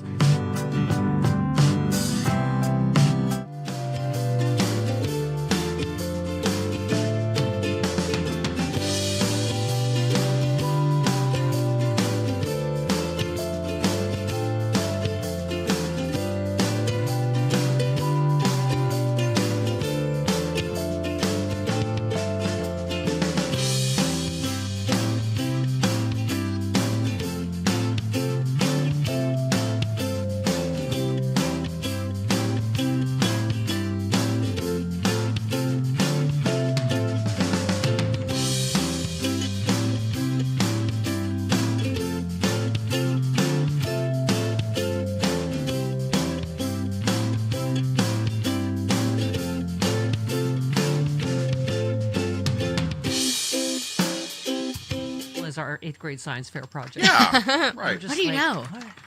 What's it like being born then? What's it like being born after 9/11? We're going to have a conversation with John Pavlovitz about, they're talking about the Obama, strategists and the whole, infighting in the Democratic Party. And I will never admit this again. Oh. And I'm going to ask Bella to edit this out. Uh-oh. I'm exactly the same age as Barack Obama. So, because we think of as this young, exciting candidate, we realize, he's old now. Right. And so, they're just talking about what we always talk about, David Hogg and letting in this next generation of leaders. But anyway, yeah, I just realized, I thought, oh, Obama's old now. They were saying, David Hogg was saying, people under 25, like Bella's age, all they know is Trump. Right. They don't even... And Biden. I mean, yeah, Trump, Biden, I do remember when Obama was in office. Right. Obviously, it didn't really affect me. Yeah. I mean, Yeah. I did, but, I wasn't cognizant of it. Can you imagine that's your normal, though, is just Trump? Yeah. That's all Yeah. you know from, this whole era of politics? I was born when Lyndon Johnson was president. And I haven't then, had a bowel movement Right. since the Johnson administration. And then, a week and a half later, Andrew Nixon became president. Week Right. and a half after I was Right, born. right, So, yeah. right. I didn't get to the doomiest of Dr. Doom's tweets because there's only time for so much doom. But he said Trump's epic failure to fulfill his arrogant campaign bloviating about ending wars in Ukraine and Gaza in a day, maybe less, is not just a political joke. These two hotspots in the fighting between India and Pakistan are capable of creating global catastrophe, literally threatening the entire planet. That was a happy clappy. Yeah. Yeah. I thought we were. I just ended on poop water just because, yeah. Oh.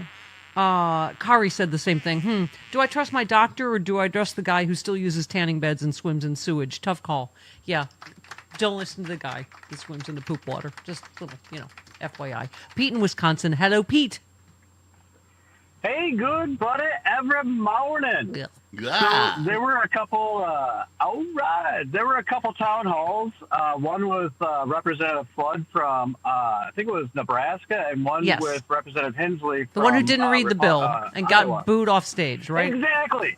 Asked point blank, why are you taking the ability of the judiciary branch to hold the executive in contempt? He's like, oh, I don't know. Yeah. He thought that would get him Right. off the hook, saying he didn't read it. Unbelievable. All right. John Pavlovitz coming up.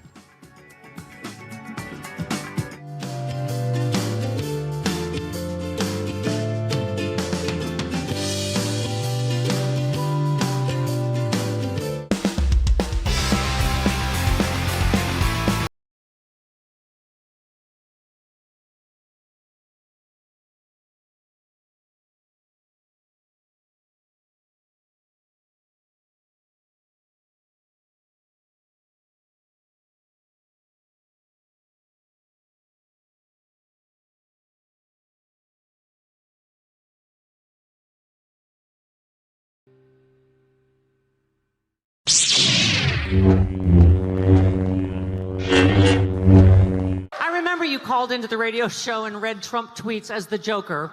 Yes. Yes. But well, after doing the at joke, least the Joker had some redeeming qualities. well, the thing is, after doing it for so long, I recognize really good demented dialogue. And there was a tweet that he did, and someone commented, "This sounds like something the Joker would say while threatening to poison Gotham City's water supply." And I thought, you know what, I should do that. Because, he can't just say Merry Christmas. He has to say, Merry Christmas, even to the losers and communists and Democrat left-wing assholes. Why can't, just say Merry Christmas and stop? We'd be happy with that. But I have a message, I say, the force is strong with the Democratic Party. And my message to MAGA is, go force yourself, all right? I like that because it sounds dirty and it's not, and I don't work blue. Hey. Of course not. If you could devise a campaign that is meant to alienate more segments of the population, Chairman, I was saying, what is J.D. Vance's door-knocking operation? Is he just going to call every woman in America a whore? Hi, You're a C word and your mother's a whore. Thank you. I'm JD Vance. Mark, I know you're brave to speak out politically in Hollywood. I know you wish you could have Scott Baio's career, but or Kevin Sorbo's. But I mean, talk a little bit about why you've decided, because they always say actors don't want to be political. Right. Well, the honest truth is that I've always voted. I've always followed politics very closely, but I've never publicly expressed how I felt and how I was going to vote. Even in 2016 with Hillary, but this time I felt like I have a responsibility. I mean, it's far more important, because I've had people say, you could hurt your career. I don't care. I mean, this is more important. Who cares if I get a guest spot on The Mandalorian versus a mentally ill person back in the Oval Office? There's no contest. So, I mean, I basically, I don't care. I never block people on Twitter because I don't want to give them the satisfaction of the screenshot that said Mark Hamill blocked you. So I've never blocked anyone. But I was muting people like crazy. And then I looked up at the clock and I said, Mark, you've been muting people for 20 minutes. Now I don't even mute people. I start to scan because obviously there's an equal and opposite reaction from the MAGA crowd. Ooh, do they hate me? Yeah, yay. Lucky for me, I don't care.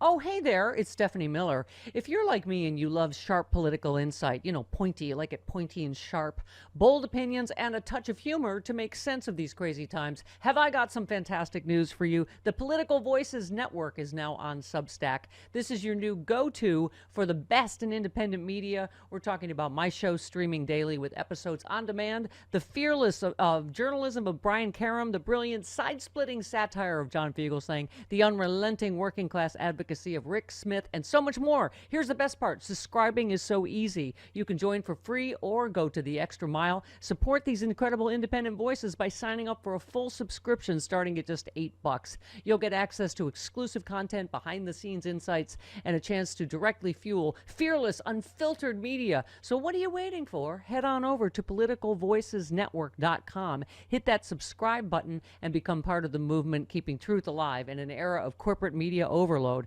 Every subscription helps, especially yours. One more time, that is politicalvoicesnetwork.com. Sign up now.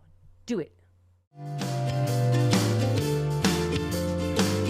5-hour thing, and then he voted for Jared Kushner's dad, and then everyone hated him again. It's like, so I get that we're in for a big conversation going forward in the Democratic Party, but I've always loved Cory Booker. Again, it's just you can disagree on a vote or a thing, but we've been outspoken about not liking the direction Gavin Newsom's going in on certain things. Right. But that's part of the conversation, and I think there's got to be room for the Obamas and the David Plouffs and the David Hoggs. I think in our party. Like you and I have said this since the beginning of the show. If you agree with everything a person believes, anyone says you're an idiot. Exactly. Right.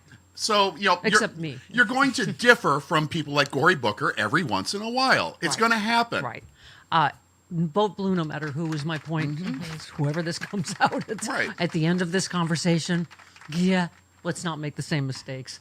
Leo in South Carolina. Hello, Leo. Hi. I just wanted to piggyback on your conversation with Dr. Redlener. In the state of South Carolina, at least, something like this has been going on in terms of not insurance not funding healthcare. Right. Since at least the beginning of this year, I had a real bad case of strep throat. I found out it was strep throat when my doctor did a panel. They tested for COVID. They tested for multiple flu variations. I know there were 5 or 6 things that they tested for. My insurance decided to cover the strep test, but to say that the other tests were unnecessary and that they weren't going to cover it. Yeah. Yeah. So Well, that's I guess that's the future. well, no, I get it. Insurance companies suck. They do. It's just, you know, these ruling or these recommendations or whatever, as Dr. Redlener was saying, Chris, it just makes it easier for insurance companies to suck. Right. To go, oh, now we don't have to cover, you know, COVID vaccines. Yeah. But as someone was saying, the cost when a whole bunch of people get sick with COVID again is going to be way more for them than, you know, paying for. Oh, is the centipede moved upstairs? I think so. Okay. What's going on? It's replicated and moved upstairs. It laid eggs. Okay. I told you it did. That's great.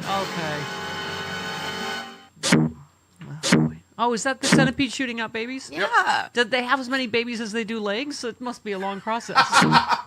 You're gonna have 100 That's like centipedes. a radio station T-shirt cannon event. Yeah. Doot doot doot doot doot, baby centipede, doot doot doot. Oh. It's Baby Shark, but with centipede. I- Get yeah, it? I got it. forgot about Baby Shark. Doot, That doot, doot, doot, unlocked. doot, Mom Shark. Well, Baby Shark was just in the news like Again? earlier this week. There was a place in downtown LA that was trying to shoo away, you know, encampments in front of their boy. business Oh, by boy. playing Baby Shark over and Oh, over God. and over again. Like, can't they just use Trump Jesus. speeches? Hi, John in Michigan. Hi.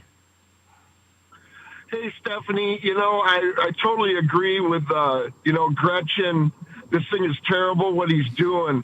But I will say, in her defense, you know, of all the people that have injected themselves into his orbit and got typhoid married by him, you know, she went in, she played that flattery game. She saved 1,000 jobs in her state and averted a base getting shut down, and then she got out. So at least she did that, you know. No, I agree. And Again, when I think- yeah. No, I've always been a Gretchen Whitmer fan. Yes. And I understand governors are in a different position because they have to, you know, hopefully get federal help for a lot of things. But it just, and I think some of that in the Oval Office was inadvertent. I don't think she knew she was being invited for a photo op and yeah. like, you know. So I don't think but it she's just- she's but- the enemy here. No. But I'm just saying it's so typical Trump that he's going to pardon the people that tried to kidnap her. Yeah. Like, trying to work with him or being nice just it unfortunately gets you nowhere. But by the way, Beatty says now seems like a good time to remind people that trade schools were also included in Biden's loan forgiveness plan. What was Caroline Levitt say yesterday about the? We need more plumbers and electricians and not something. Not LGBTQ studies from Harvard. Right. By the way, People are majoring. you would know this, Chris. Are there gay studies? Is there? Yes. Can you There major is, in gay? yes, you can major in gay studies. You can major in gay. Yes, you can. Oh, You didn't know. can. Oh, wow. Yeah. Oh. You can. I- at Chapman, you can minor the in job prospects probably aren't the best. it. I think it depends on what your degree. Like I just did it as kind of a hobby. Wasn't my major. like maybe Well, in association with something. You emphasize else. the B in LGBT I was in in college. my B. I was in my B. Uh-huh.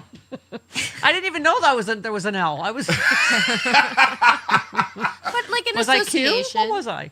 in association with something else, I feel like it could be pretty powerful depending on what you're doing. Like, Yeah. if you want to head up an LGBT organization in you know in your town or whatever, Yeah. you could Yeah. probably. To be fair, when I told my parents I wanted to go to film school, they were like, so you know, Yeah, I- that's disappointing. that's equally. Yeah, I went to. But did you tell them you work in a basement with centipedes now? Because They're very happy about now they're that, like, actually. please go back into film.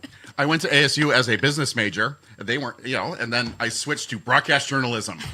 Oh, yeah. Well, and you still ended up in a basement with centipedes. So Yeah, I mean, I'm one of the few people that actually ended up in my chosen field. Yeah, it's pretty good. Yeah. That's pretty good. a bag of mediocre potato chips resolved to settling. Yeah. The contents of settling. Hey, I'm having fun. So good. Yay! Yay! We love the baby Bella.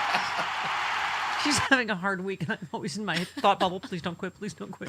Don't leave mommy. Don't leave mommy. Don't leave mommy. She's like, oh, not yet. Okay. The centipede might have been the last. What the hell? Yes, Randy says 75 million people voted for Kamala Harris. The media wants us to ignore us and wants to write some narrative that says she lost by a landslide. There's hope in that 75 million, and we must stick together to save this country. We're going to talk to John about that. Let's start from there. Let's start from not having this stupid narrative that the mainstream media has fed us. To the point about the Chris Lee pardon. Blondie says the same people that bitched about student loan forgiveness are celebrating Todd Chrisley's pardon. Yeah. You know, the man that was in prison for $36 million in tax evasion and defrauding banks, which we pay back now. Yeah. Right? Yeah. We're on the hook for it. They're not. Okay. Oh, this one. If you haven't, sometimes it takes like an hour and a half to get down to even just the second layer of awful. Trump just ordered the deportation of a critically ill 4-year-old girl. You've seen this case. Yeah. Meet Sophia. She's and they're saying without this care, she will die probably within days. But this is where we are, right? Can I just shout out to our Chicago friends? Yeah. Artie says, not Pope Leo scheduling a video mass at Rate Field at the same time Cheeto Mussolini is doing his military parade. How very Chicagoan of one of us. Uh-huh. It's the Chicago way. That is the Chicago way. Yeah, bitch, I'm going to have outdoor mass at the same time as your little... What does JoJo from Jersey call it? His small in the pants parade? Yes. Yeah. Okay. Yeah. The Pope is pushing Trump down the stairs in a stroller. I like Pope Bob from Chicago. I feel like that really is a very, Chicago way kind of thing. Well, okay. And then they're going to have some deep dish afterwards. Yeah. All right. Care says that man ran around screaming foreign countries are releasing their criminals and sending them to the U.S. only to use his office to accept bribes and release criminals into the U.S. Has anyone pointed that out, that he's released more criminals into the U.S. than... Okay. Steve says, so MAGA, as Elon Musk disappears in the middle of the night, not a single person or entity has been charged with fraud. And that's because Doge didn't find a single penny of fraud. You have all been lied to and played as usual. Where's the media on this? They're like, prove one penny of fraud. Show us one prosecution, right? Are you going to sue the entity? What? No, let's not. Don't bring Barbara Hershey into this. Okay. Last one on the pardons. Electra says, did you know that once the president pardons someone for a crime, they no longer have to pay restitution to their victims? The care home guy in Florida who was supposed to pay $4 million to his former employees, that's not happening anymore. A DOJ attorney has estimated that Trump's pardons have cost taxpayers and victims over $1 billion in restitution so far. But we can't help Bella with her loans, so she doesn't have to work with centipedes, so we can afford an exterminator. What kind of people are we, America? What has happened? It's got to be due. Forgive Bella's loans. Forgive Bella's loans. Save the hive. Save the hive. Please. Look, 7 more centipedes have just been born since, right? There they come. They're shooting out of here like, right?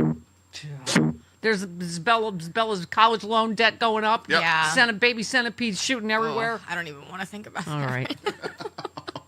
It's so bad. Okay, Chris Murphy on the endless grifting. Why did he choose these 3 countries to go to for his first major foreign trip? It's not because these are our most important allies or the most important countries in the world. It's because these are the 3 countries willing to pay him off. Every single one of these countries is giving Trump money. The plane from Qatar, an investment in his cryptocurrency scam from the UAE, and they are asking for national security concessions in return. This is the definition of corruption. Thank you. Representative Greg Cesar. The only way to push back on this is for Democrats to be really clear that if we win back a majority, we aren't just going to let bygones be bygones here. We have to go and investigate who paid Trump, who paid Musk, who made money off of these pardons, because that is really serious.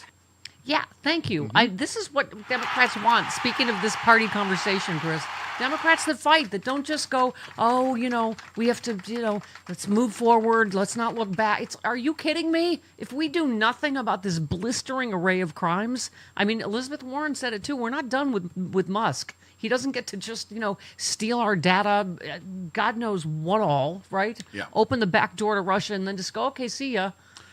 Democrats are going to have a lot on their plate because we're going to have to, fix everything. Yeah, it's what happens every time. Exactly. Sorry. I'm scared of centipedes. I'm going to break now.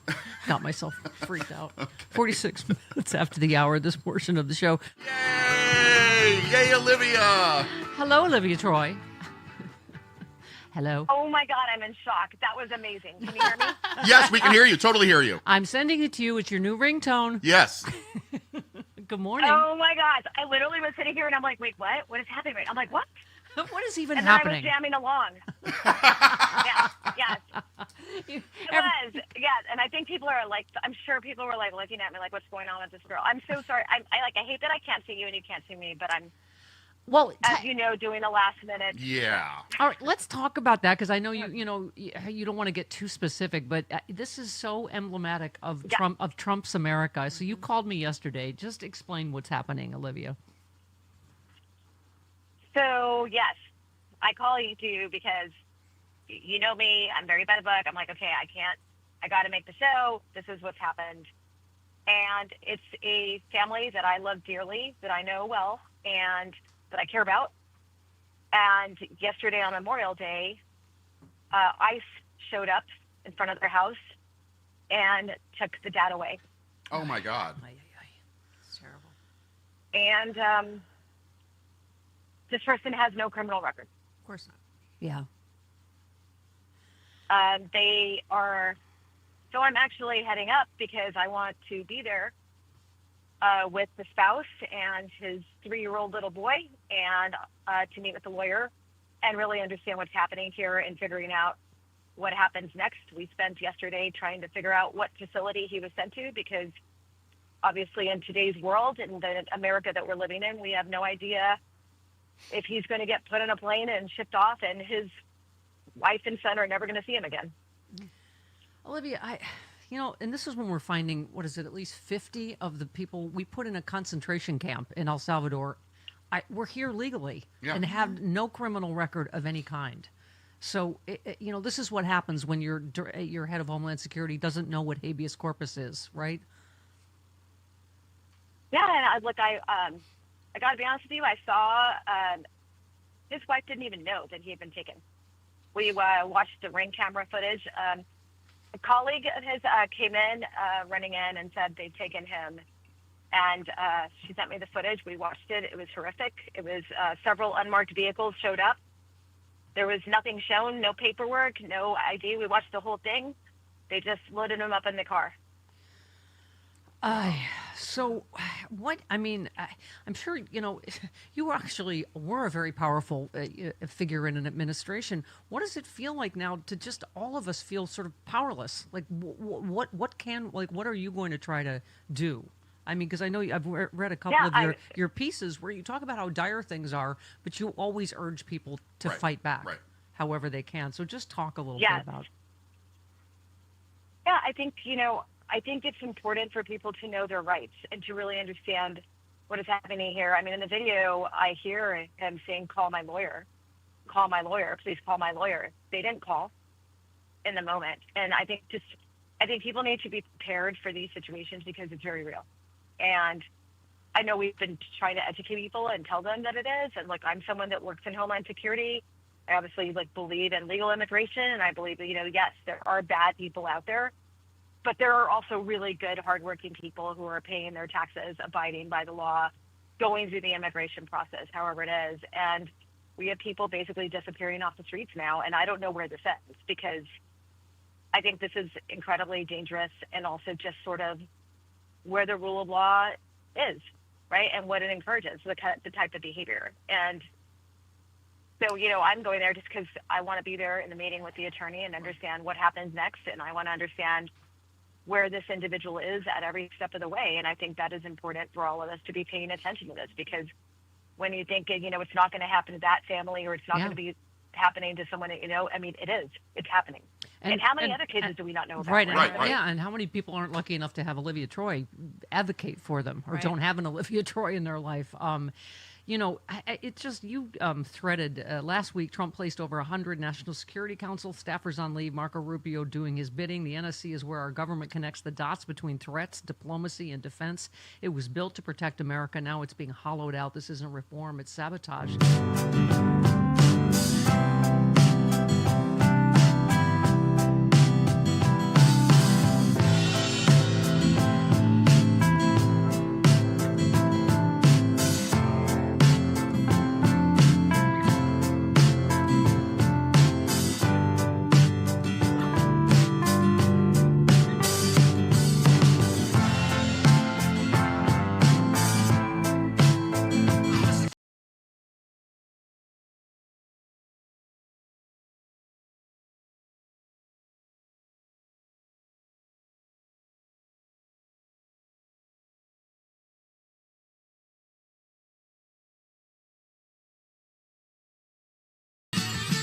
That's for me.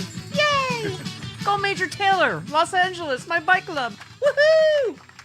Okay, I'm for every act of resistance, small and large, as you know, Chris. Carrie says the Weather Channel playing Oops, I Did It Again by Britney Spears this morning while showing footage of another SpaceX failure is absolutely 100% diabolical, and I am here for it.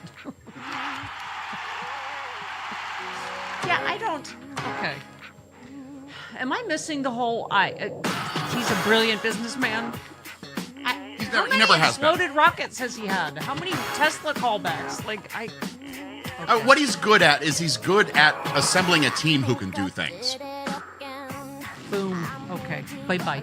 I guess that's how you make money in America. You don't actually do anything. You assemble people. Say what you said. That's a nasty question. Snagglepuss. No, that was Donald Trump, the reporter that asked him about taco. Trump always chickens out. Oh. That seems to be bothering him. He seems to not like that. Okay, Maddie says, remember when the GOP had a cow about Joe Biden saying hey to some of Hunter's buddies at a lunch meeting? And when they believed Joe was on one of Hunter's calls, implying somehow Joe would help them if they helped out Hunter? Yeah, that was quaint. Maybe Joe should have openly extorted people until they signed contracts with Hunter. Apparently the GOP has no issue with that. Well, who was it that said that Biden did all of it in secret? At least Trump is doing it out in the open. He didn't do anything in secret. He didn't do anything wrong. Right. Oh my God! And we're still on this. But whether you're doing it behind the scenes or in the open, it's still illegal. Oh my God! Wait, 13. What's this goober's name? James Comer. Yeah. Oh my God! Again with this. Look, at the end of the day, there's more evidence coming out by the second that would prove that Joe Biden wasn't the one making the decisions during the last 100 days of his administration, perhaps the last 6 months or even the last year. This is when the most activity occurred from the executive order standpoint throughout the whole Biden administration. We don't believe that a lot of these executive orders are legal if for no other reason Joe Biden did not sign them himself. And they're going to subpoena, I don't know, Jill Biden, Hunter again for something, cover up Unfortunately, something. that story is being pushed hard and wide on conservative media, and it's for them, it's going to become a reality. Oh, my God. Okay. Ramsey says, I said this in 2017. I'm saying it again. The white supremacists and Nazis were already here. Trump just gave them the confidence to come out of these shadows. What does John Fugelsang always say? We need to make racists embarrassed again. No. Scat. Back under your rock. Shoo. That's a shoo. Yeah, shoo. Like a centipede. Just keep so that they can shoot up babies. Martin says, America. Consumer confidence is down. Stocks are down. Inflation's rising. Trump's tariffs are a disaster. Trump. Oh my God, look, a trans girl just placed 4th in the long jump in a local track meet in your town that you never heard of. Media. How long can America ignore the danger that the 14-year-old trans athletes pose to our once great nation? Thank you. Thanks for always helping, media. Thanks. John in Wisconsin. Hello, John. Hi, John. I'm hoping this is me. It's Josh. Josh. Oh, Josh. Hi, Josh. Sorry. Go ahead. Hey, guys. Sorry. Happy Taco Thursday, everybody. Happy Taco Thursday. Yes, to you as well. So here's my thing. We need to start talking about the cake. Trump and Elon cheated in 2024. They've admitted it. That should be the first and last thing out of anybody's mouth. He has said it out loud. For those of us that are calling us conspiracy theories, he has said it out loud. Yes. Whether he is just trying to own the libs, I don't know, or whether he just is admitting to more crimes because he can't help himself. But yeah. No, exactly. So once again, we're trying to win a Lady Bing Award while they're knocking at our teeth. Like Randy wouldn't talk about it. Yep. Brooklyn Dad, he jokes about it. Yeah. Carlos jokes about it. Jen Kirkman hints at it. But if we don't say they flipped roads across all of the swing states, we never investigated any of it. Now that he's in a spat with Elon will just, out with it. Right? This is what he's hoping for, the big breakup. Yeah. Hoping for getting the P tape from Putin and the election grief from Elon Musk. Yeah. Right? I mean, we just offered Bella as, right? As a honeypot? Bait. Yeah. So what's his name? Big Balls. Yeah. Oh, I forgot about to lure him. Big Balls into giving us the info on the Big Balls still works 2024 election. He still works for the government. I was going to say, are they all still technically? Yeah. Take a ball for the team, Bella. Let's go. With his broccoli haircut. Oh, by the way, to our point about college majors, Uh-huh. Thom says, Caroline Levitt, electricians, plumbers, we need more of those in this country and less LGBTQ graduate majors from Harvard. Even if I knew what an LGBTQ graduate major is, I don't think I'd understand how having fewer of them would cause us to have more electricians and plumbers. Mm-hmm. There's that basic. We need less TikTokers and more Yeah. electricians and plumbers. Right. Why aren't we focusing Yeah. on that? It would mind blown if she ever found out there are actually gay plumbers, as we mentioned yesterday, and gay electricians. And oh my God, What? Is that legal? I have a friend we can't have both. Yeah. We can't have electricians and plumbers and homos. Yeah. I have No. a friend who, a gay friend who left an office job to become a trucker. Oh. Yeah. There you go. That seems like a peaceful job. Okay. You know what? It's a solitary one, and if you're an introvert, that would be Kind of perfect. I've actually kind of dreamed about becoming a I'm not. trucker. I spend a lot of time alone, not because I'm an introvert, just because no one likes me. Oh, it's your personality. I know. It's abrasive. Only the centipedes want to hang out with me. But it makes me feel like there's a lot of people here because I hear a lot of footsteps. What? I mean, the dogs hang out because you feed them. Right. And the poltergeist Right. is. Yeah. And you guys are my paid friends. Well, yeah. You know. Okay. Andy as long says as the check clears. Trump. That's so sweet. Trump just said yet again that he won young people by 37%. He actually lost them by 11%. He is a despicable, pathological liar. Thank you, Andy. He said it again yesterday. Yeah. Ay, ay, ay. All right. 58 minutes after the hour, Pastor John Pavlovitz next.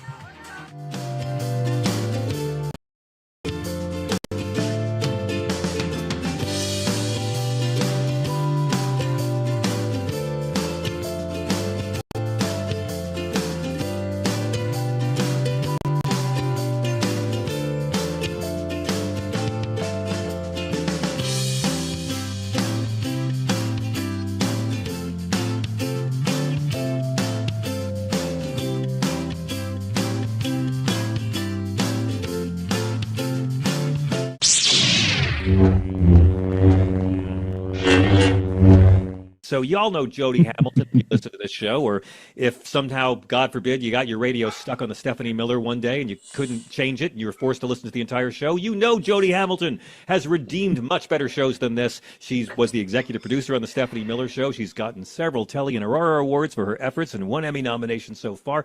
Jody is a terrific broadcaster and a great podcaster. And now she's joined forces with another friend of mine who's quite a legend in the broadcasting trade. John Pierce, you might know if you're a liberal who's ever had good taste in social media on people to follow. I first met Sean, I think it was 13 years ago when I first hosted. I think so. We were in Florida, I think. Worked for everybody from Randy Rhoads and Steph to Laura Ingraham to Steele and Unger. And now they have joined forces to co-host and co-produce The Politics Bar. And I could not be happier to welcome them. Their confirmed first week guests include Ellie Mistal, Randy Rainbow, former Congressman Joe Walsh, Frangela, and Miss Carol Burnett. It's okay. Give us some encouragement. Jody and Sean, welcome to Sirius XM. Thank you, sir. John, thank you very much. Yeah, I think it was it the Sexy Liberal show in Fort Lauderdale 13 years ago? Yes, we played the Fort Lauderdale at the Parker Playhouse 13 years ago. Yeah. Right on. Well, I'm sorry. I know I borrowed $20 from you that night. I'm getting it. I promise I'll get you as soon as I can. Look, don't worry about it. It's fine. It's fine. When I first heard you were doing this, I was so elated because I need to hear a lot of Jody on the radio. And Sean, I mean, I hear you on the various shows you work on, but you've always been a guy who props up people. And I'm so excited after following you on Twitter and social media for so many years that you're taking the mic as well. Here's the basic dumb question. How did the Politics Bar come to be?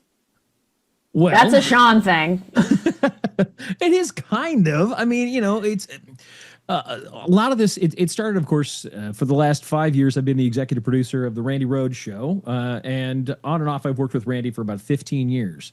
So it's been fantastic. But Randy had a few health issues, as a lot of people know, and so she had to stop working the 60 to 70 hours a week that we would work. That's just what you do. And so I was looking for something, and I'm going, man, I just, I would really like to do something still in the business, but I don't know. We had like 2 weeks after I found out, starting to look around, and of course, talking to the affiliates, saying, I'm sorry, we're going to have to, cancel the show.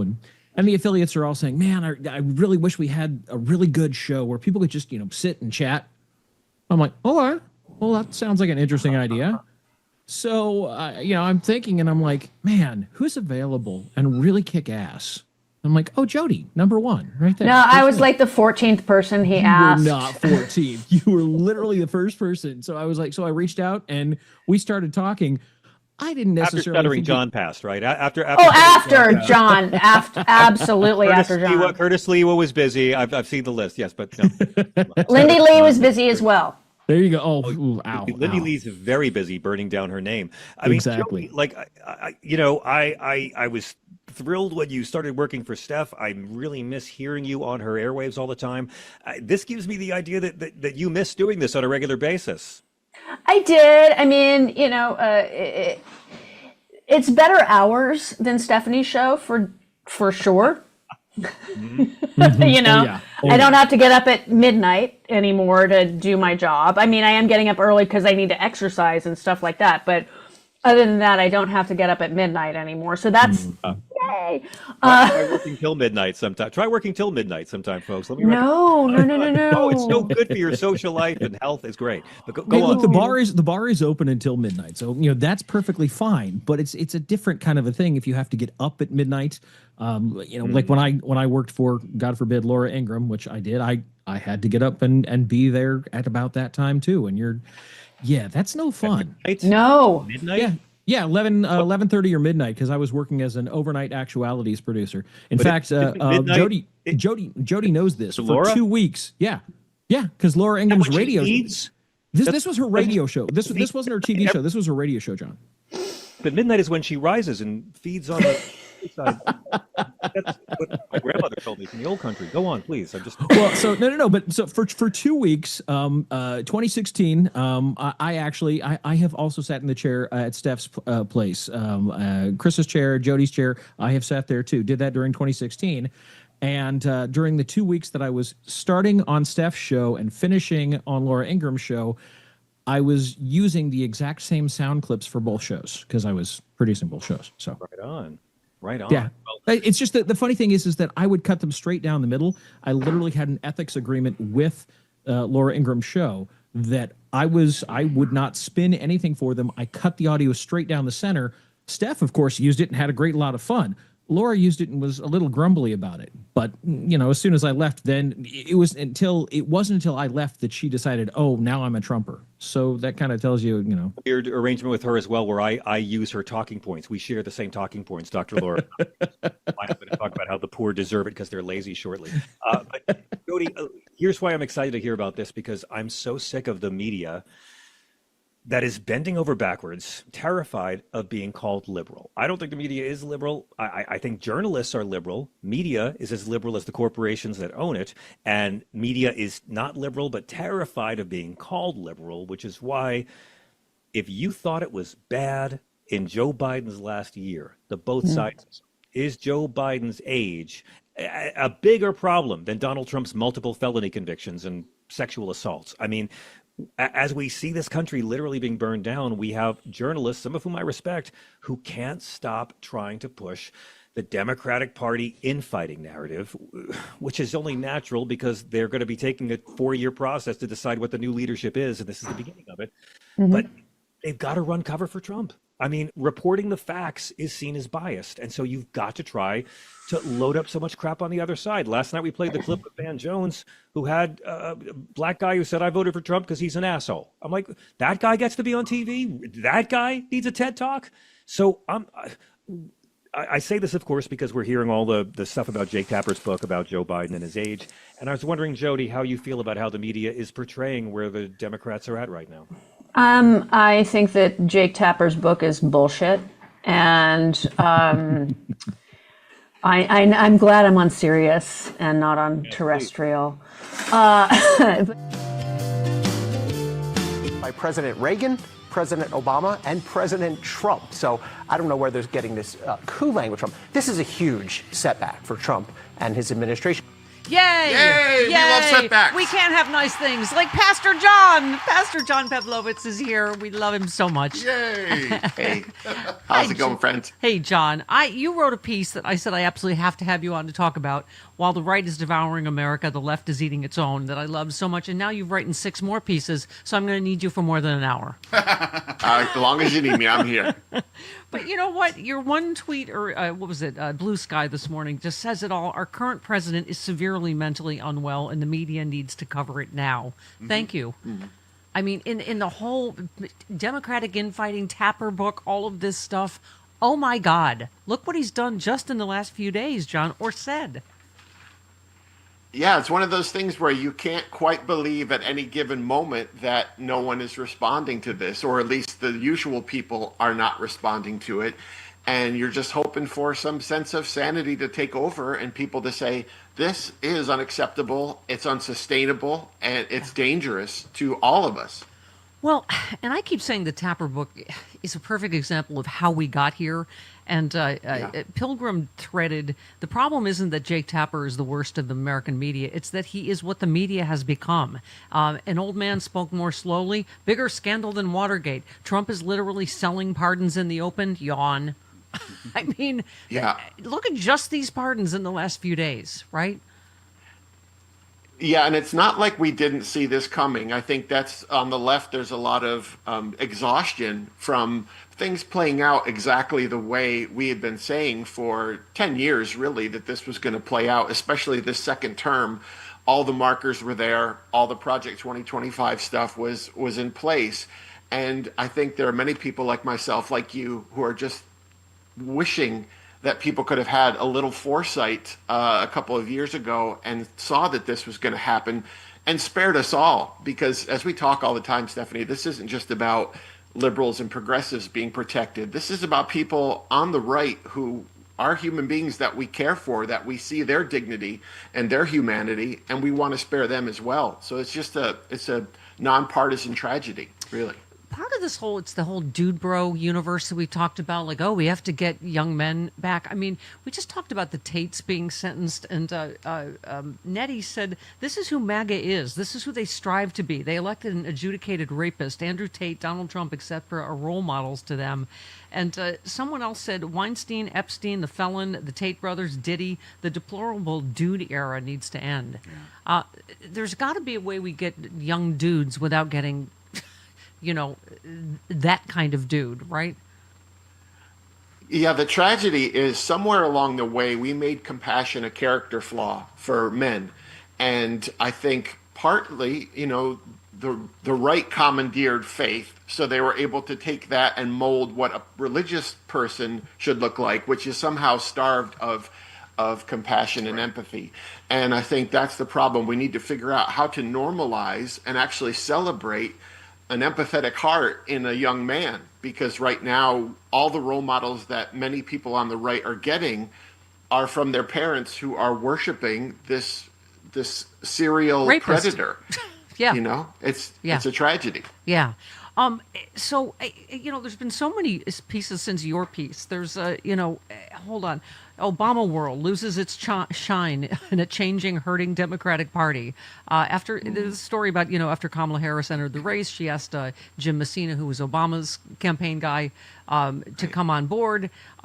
Messina said he shared the news of the offer with a friend who said, I said, Jim, if you get involved in this, it'll be political suicide, said some Democratic mega donor who was a longtime Harris critic. You're going to be a loser, and your whole shine is you're undefeated. So Messina declined the job. David Plouffe, they did serve in the Harris. They said the shine's off Plouffe now. He was the golden boy. Now he's just an old broken down boy who lost big, according to this same big donor.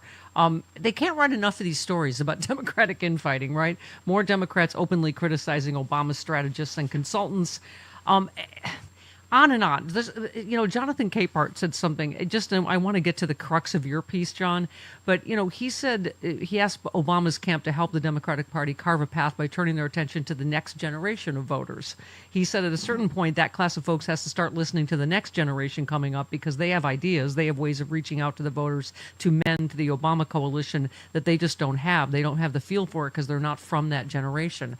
I mean, I think the point of your piece, John, is that we truly should be a big tent. We should have room for the David Hoggs and the David Pluffs, don't you think? Yeah, we are a big tent, and that's the problem. That our whole posture is a posture of bearing with the other within reason and hearing differing opinions. And where the right has said, we're not going to worry about that. We're going to remove everyone from the party who is not fully entrenched in this MAGA adoration. And so by doing that, we're going to remove any sort of dissension within the party. And because we have that in the Democratic Party, we are going to be susceptible to fracturing our collective power. And that's really where we are right now. That's the impetus of the piece itself. Yeah, your piece just is so good. I've quoted from it a couple of times this week just to, to fluff having you on today. But you just said this election should have been a slam dunk of the century, but it wasn't. We should have easily coalesced around our collective values, but we didn't. We should now be rising together to eradicate this fascism en masse, but we're not. That's because the left has a purity problem. If we don't get over it, it's going to destroy us. Our daily news feeds are littered with knee-jerk liberal objections to mainstream candidates, questionable past behavior, one-time verbal gaffes, previous political positions we've decided are certain deal breakers. We immediately disqualify potential allies in the name of our personal values or religious beliefs, allowing no gray space for compromise, no personal evolution for people, and no possibility of future alignment with them. We passionately partner in the work of our adversaries. John, this is such an important piece.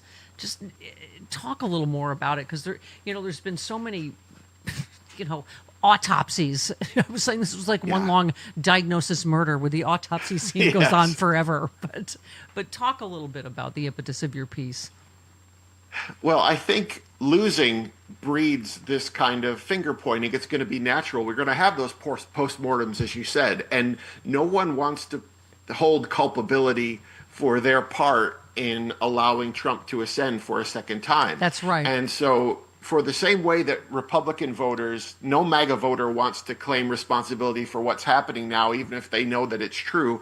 I think we on the left, we squandered a lot of time weakening the collective power that we had. And that's part of the reason we're where we are today. And so there's not only a grief for the loss, but there's anger at really, I think, ourselves, and we're trying to figure out who can I blame and feel like I'm still righteous. I mean, to your point, I'm looking at the piece that I'm citing. David Pluff pointedly blamed Biden, saying he totally effed us in a newly released, because everybody has their ego and wants it not to be their fault, right? DNC finance chair then lashed out at Pluff, saying he and other Obama alums shared the blame. He said it's time to reevaluate the use of consultants and bring in forward-looking people. The old Obama playbook no longer works. And I admitted, John, when I was reading your piece, I said, I'm guilty of some of this. Like, Chris and I have always loved Gavin Newsom. We worked with him on Current TV. He was an early ally in the gay community. I loved when he was on Fox News making an amazing case for Biden and then for Kamala Harris. This move to the center and to throw trans people under the bus and buddy around with, on his podcast with Steve Bannon, I don't think is what the Democratic base wants. I mean, but I agree with you. When our primary's done, vote blue no matter who. Right now, Gavin Newsom, the bloom is off for me. But I get what you're saying, Cory Booker, right? We all loved him, the 25-hour thing. Then he voted for, Jared Kushner's dad, and everybody's like, all these liberals. Right to the point of your piece, right? I think we can be guilty of the same blanket intolerance that we always point at the right's fault. And for us, that there is a different reasoning behind it. We don't have God on our side. We have morality or our values on our side. But we have so many deal breakers when we really look at it, that our trigger is so quick to say, okay, I hear that word problematic all the time. Well, this person's problematic, this candidate. Well, guess what? Problematic people are going to win no matter what. So we have Yeah. to figure out how to make sure that the I problematic people that are for all human beings win, and not the other side's Yeah. problematic human beings. But I just agree with your point. Like, let's stop beating up on Biden and each other. I just am not down with the Democrats that are, bashing the Democratic Party or Joe Biden. This piece has highlighted the recent Omaha mayoral election, where when Republicans attacked the Democratic candidate on transgender issues, they ran this play again. This is to my point, John, about Newsom. By the way, the strategist there said, I didn't contact Pod Save America guys or a New York press firm to say, how do I handle this? They went basic, flipping the script in a new ad. Mayor Gene Stoddard was focused on potties. Democratic candidate Ewing was focused on fixing potholes. Ewing ended up ousting the incumbent by nearly 13 points. So, again, that's how you take back that trans issue, to me, right? In a red state. Yeah, and I think, Stephanie, we don't allow people on the left to actually grow and change in their opinions. I mean, we hold people to their old, platforms and positions, and we don't realize that this progressive movement is about saying, I'm not who I was, and I figured some things out that I hadn't figured out before. We have to allow people to grow into the positions, or no one is ever going to be acceptable to us. Well, I mean, one could argue the Gaza issue could have been a swung of, an election that was won by 1 point. And so you said worse, we easily find ourselves violently fighting with each other over matters that are in fact trivial when compared with all that hangs in the balance. As I watch tribes of deeply entrenched advocates of candidates warring with other Democrats over semantics and minutiae, I realize we're still not paying attention to our recent history at all. Meanwhile, on the other side, as always, is simply circling the wagons, making concessions, consolidating power, gaining traction, spirituality and morality and virtue be damned. That's why we are where we are today. And you said, a good point, John, for all their sermonizing and finger wagging, conservatives never allowed their personal morality to get in the way of a political win. And you talk about for everybody from Marco Rubio to Ted Cruz to Lindsey Graham, who've said way worse things than any liberals have said about. I mean, Bobby Kennedy, like J.D. Vance, also called him America's Hitler, Donald Trump, right? Yes. And I think, and you're right. And so we don't hold ourselves to that kind of standard. We hold ourselves to a different standard on the left. We don't want to throw away our morality. Yeah. And we don't want to compromise our core beliefs, right? But we do want to figure out how to play this game. And politics is a game, and there is strategy, and we have to be cognizant of the fact that we have to vote and act strategically, not just emotionally. And so that's been a huge part of the Gaza-Israel conflict, because we haven't been able to put aside that emotion, and for good reason, right? There are millions and millions of people whose lives are in the balance. But did anyone think Trump was going to be better for this situation? And now we have him. Yeah, I mean, for God's sakes, look at the situation in Gaza now, which is what we all tried to warn about. I mean, and as a former pastor, you said evangelical leaders' religious convictions miraculously also evaporated in the light of political opportunity with Trump. And I think to your point, John, you said, I'm not asking moderates, progressive liberals, left-leaning believers to do that. I'm not suggesting we collectively sell our souls in the same way our counterparts are. We are different from our political and religious adversaries precisely because we're more committed to our personal convictions than to purchasing influence. But, again, as you sort of end this piece, we can't achieve any of this without political power and stop all the atrocities that are happening from happening, right? Yeah, I mean, the bottom line is where we are now sucks. And we have to figure out how to be wiser as we move forward, because, I mean, in the midterms, it really is our only chance to get this figured out.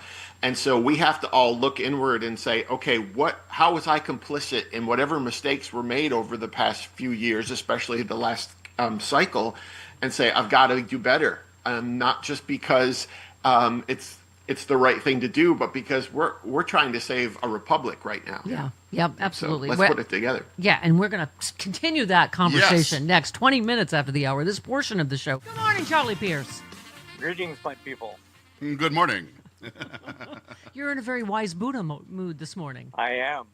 Good morning, Jody Hamilton. Good morning, Charlie Pierce.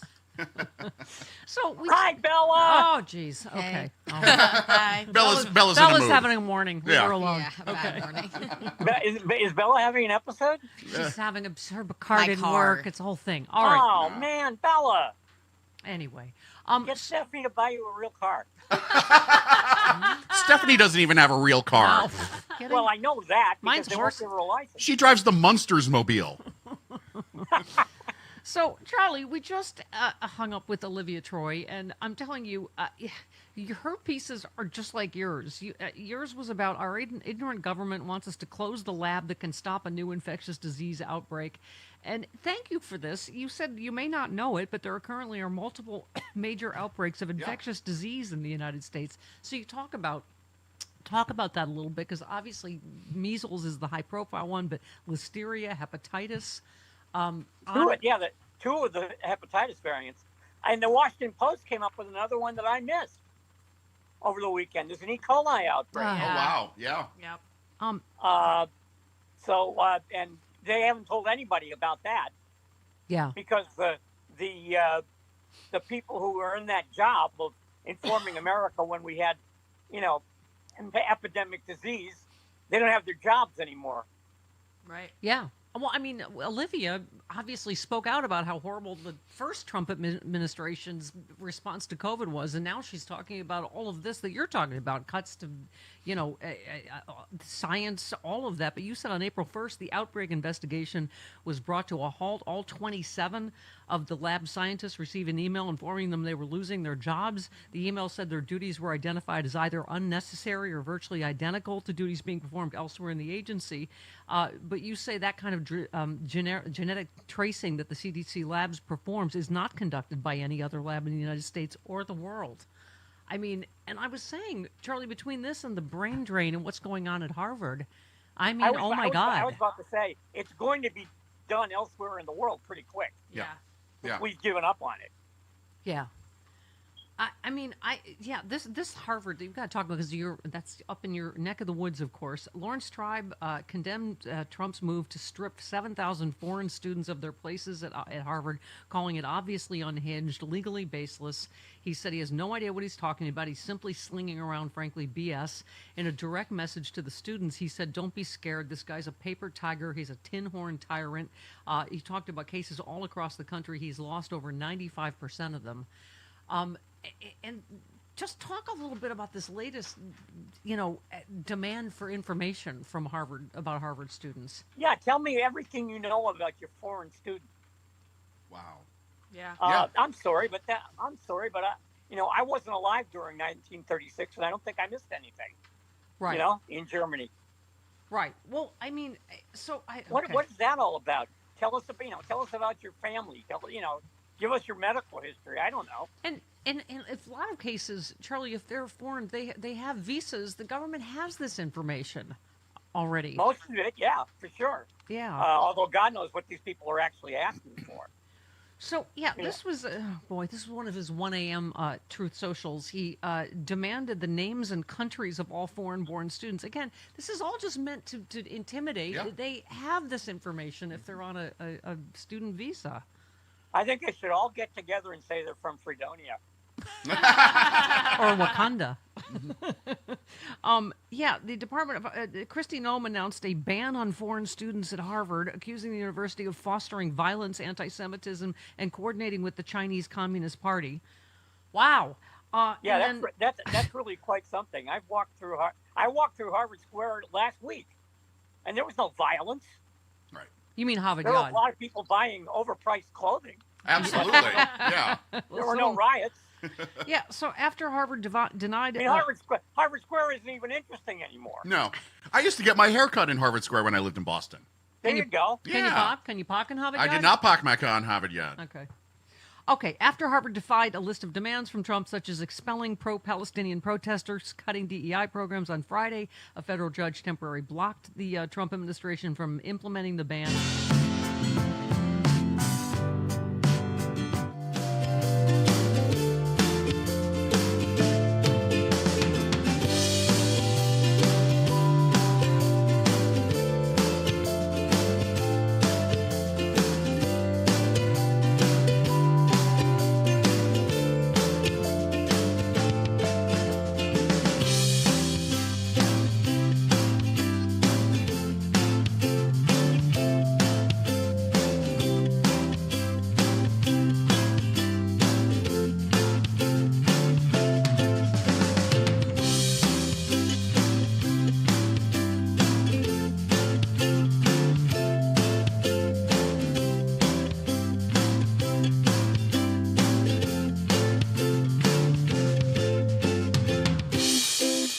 If God is Love, Don't Be a Jerk. Yep. Author of Stuff That Needs to Be Said. Yep. JohnPavlovitz.com. Yep. Listen And he's got protest wear at pavlovitzdesigns.com, correct? And he finishes with the most important thing ever written. If we can't lay down our all-or-nothing litmus test and set aside our strident virtue in order to stand shoulder to shoulder against a formidable threat, we're soon going to find ourselves with no voice whatsoever. Rank-and-file Democrats, this is bigger than you. Frustrated progressives, this is bigger than you. Defiant third-party holdout, bigger than you. Exhausted abstainers, this is bigger than you. Ambivalent moderates of all parties, this is bigger than you. We all need to understand how urgent these moments are. We need to stop killing our allies with friendly fire. We need to discard the inconsequential battles of preference so that we can win the singularly vital war in which we will all prosper. When our republic is secured and our essential liberties are restored, then we can go about the necessary and a very attainable work of navigating our differences to renovate America into something we can all take pride in. But if we fail to confront this existential threat because we are distracted and divided by moral litmus tests, lazy squabbling, performative purity politics, we will all have squandered the moment in front of us. We need to win together, because when we win, life and the planet and the future does too. It's time we on the left pulled ourselves together. Yeah! Oh, God, my chiffon. Go! Oh, God, my chiffon is so wet from this piece. My wig is wet. My chiffon is wet. John, it is so important. Thank you. That seriously, it was my favorite thing I've read in a long time. Well, I'm grateful. ChatGPT is amazing. It really is. You're a scam.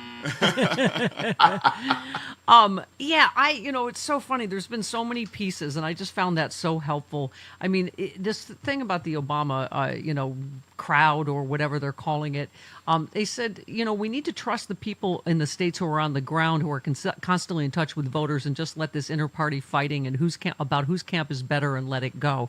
I mean, and look what happened in Wisconsin, in Nebraska, in what's the other big win the big flip we just had.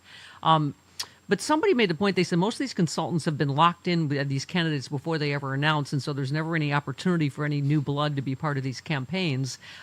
David Hogg said part of the challenge for many of these younger people who are under the age of 25 right now, they don't remember much of what Obama talked about. They grew up in the political context of Donald Trump and him being normalized, because that's what politics was to them growing up.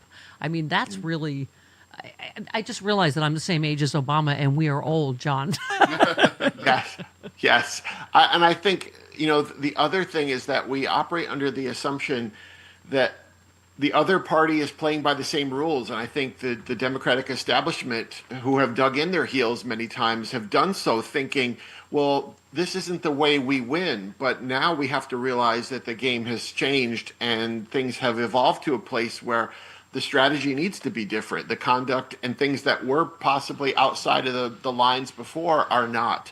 And so that new blood is so important to say, we're in this current world. We understand what's happening right now in a way that maybe you don't, because self-preservation kicks in or past history. More on what's next with John Pavlovitz.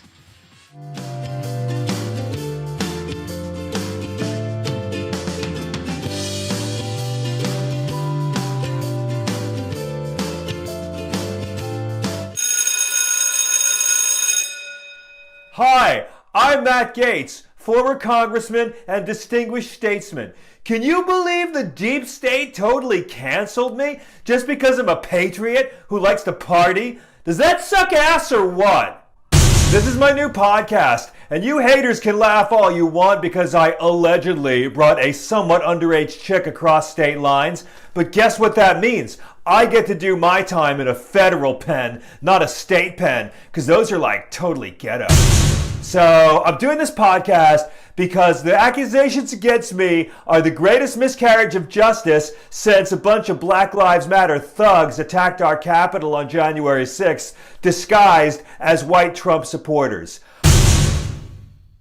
So a lot of haters want to talk about how my dad bought me my seat in Congress, or how I got busted with a DUI driving my dad's BMW, or how I wore a gas mask in the House, or how I falsely claimed that Obamacare caused the opioid crisis, or how I voted against the Equality Act, or how I was the only person in Congress to vote against the Sex Trafficking Act, blah, blah, blah. As Mr. Trump said many times, you only hate me because I'm so Christian, you punk ass. But they also say I'm a racist because I brought a Holocaust denier to the State of the Union address. Okay, let's address that. Number one, I did not bring a Holocaust denier. I brought a Holocaust skeptic. And that's like a totally different thing.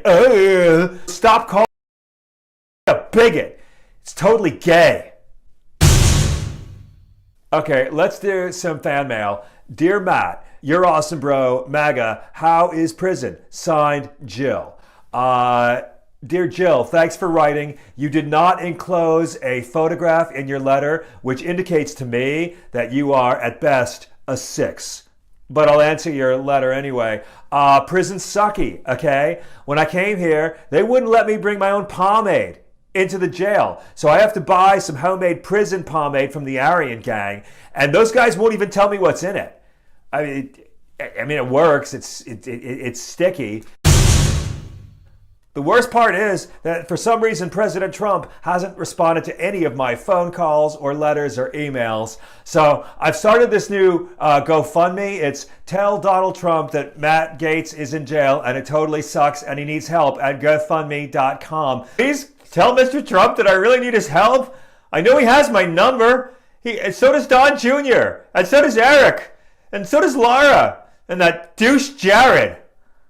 Mr. Trump, please get me out of here. I know you can help me. Don't you remember all those good times we had? All those awesome photos I showed you on my phone on Air Force One? Gates with a Z. You remember? I'm the guy you kept thinking was your son, Barron? Please. Anyway, I gotta go. Subscribe and give us a good review. And I want to thank Jim Jordan for always standing by me. Thank you, Jim. I knew you would never look the other way. And I also want to thank God and shit. Peace out, bitches.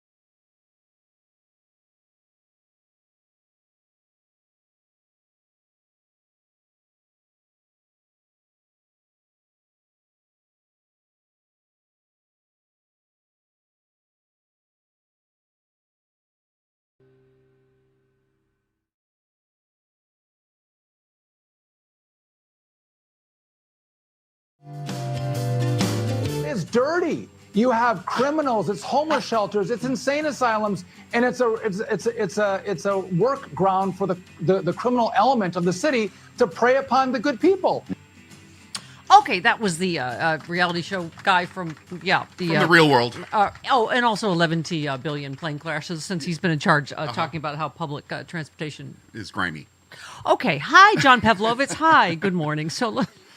Wow. How the parties are different, right? Can I just say, JK says, James Comer told Fox News he's ready to issue subpoenas to 4 Biden staffers, possibly Jill and Hunter, in pursuit of his, quote, cover-up investigation. Depending on what he finds, he might send criminal referrals to Pam Bondi. Republicans are going down this rabbit hole while Trump's corruption is everywhere all at once. We are living in the upside down. I mean, truly, to your point, right, about the difference between the parties.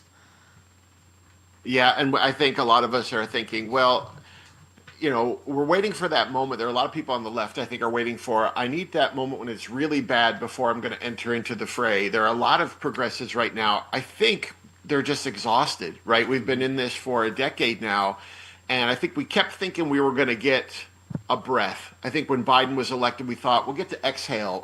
We'll get to take a moment and have a normal life, and then January 6th happens. Yeah. And everything since then, the urgency has never stopped. And so when you look at the problems of the left, a lot of it is just exhaustion. Yeah. Really. Well, and we had Carlos on yesterday, and of course we got our typical cancel Carlos because I don't agree with everything he said. Right. But Crispy Crunch says, please tell Carlos to stop talking about the Democratic Party electing moderates. It's the same dangerous path we've been down again and again. Most often the moderate doesn't win, the MAGA does. Democrats need to talk about the issues that matter to people. Moderate politics is what got us into this position. Being moderate drives us straight back towards the MAGA-verse. The electorate is more liberal than it is conservative.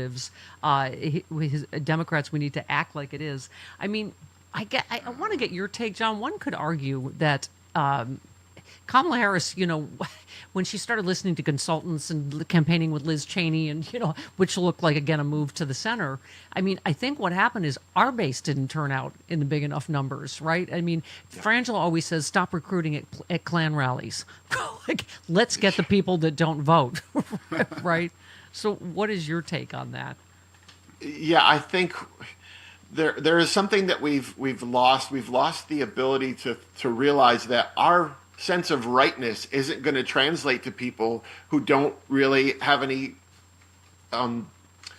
understanding of us, any experience of us. And there's so many people who've been alienated from the political process. They're so disenchanted with everything political that I think we've got to find a way to use language that reaches people across those divides, people who are not going to be listening to this show, not reading my writing. And that's the thing that I think the Democratic Party has failed to realize, is that not everybody is paying attention, and they're not even hearing what we're saying. They're living in an alternate world where these voices don't even carry. Yeah, well, John, let me say, people that don't listen to the show or read your writing have awful, awful taste, and so we don't.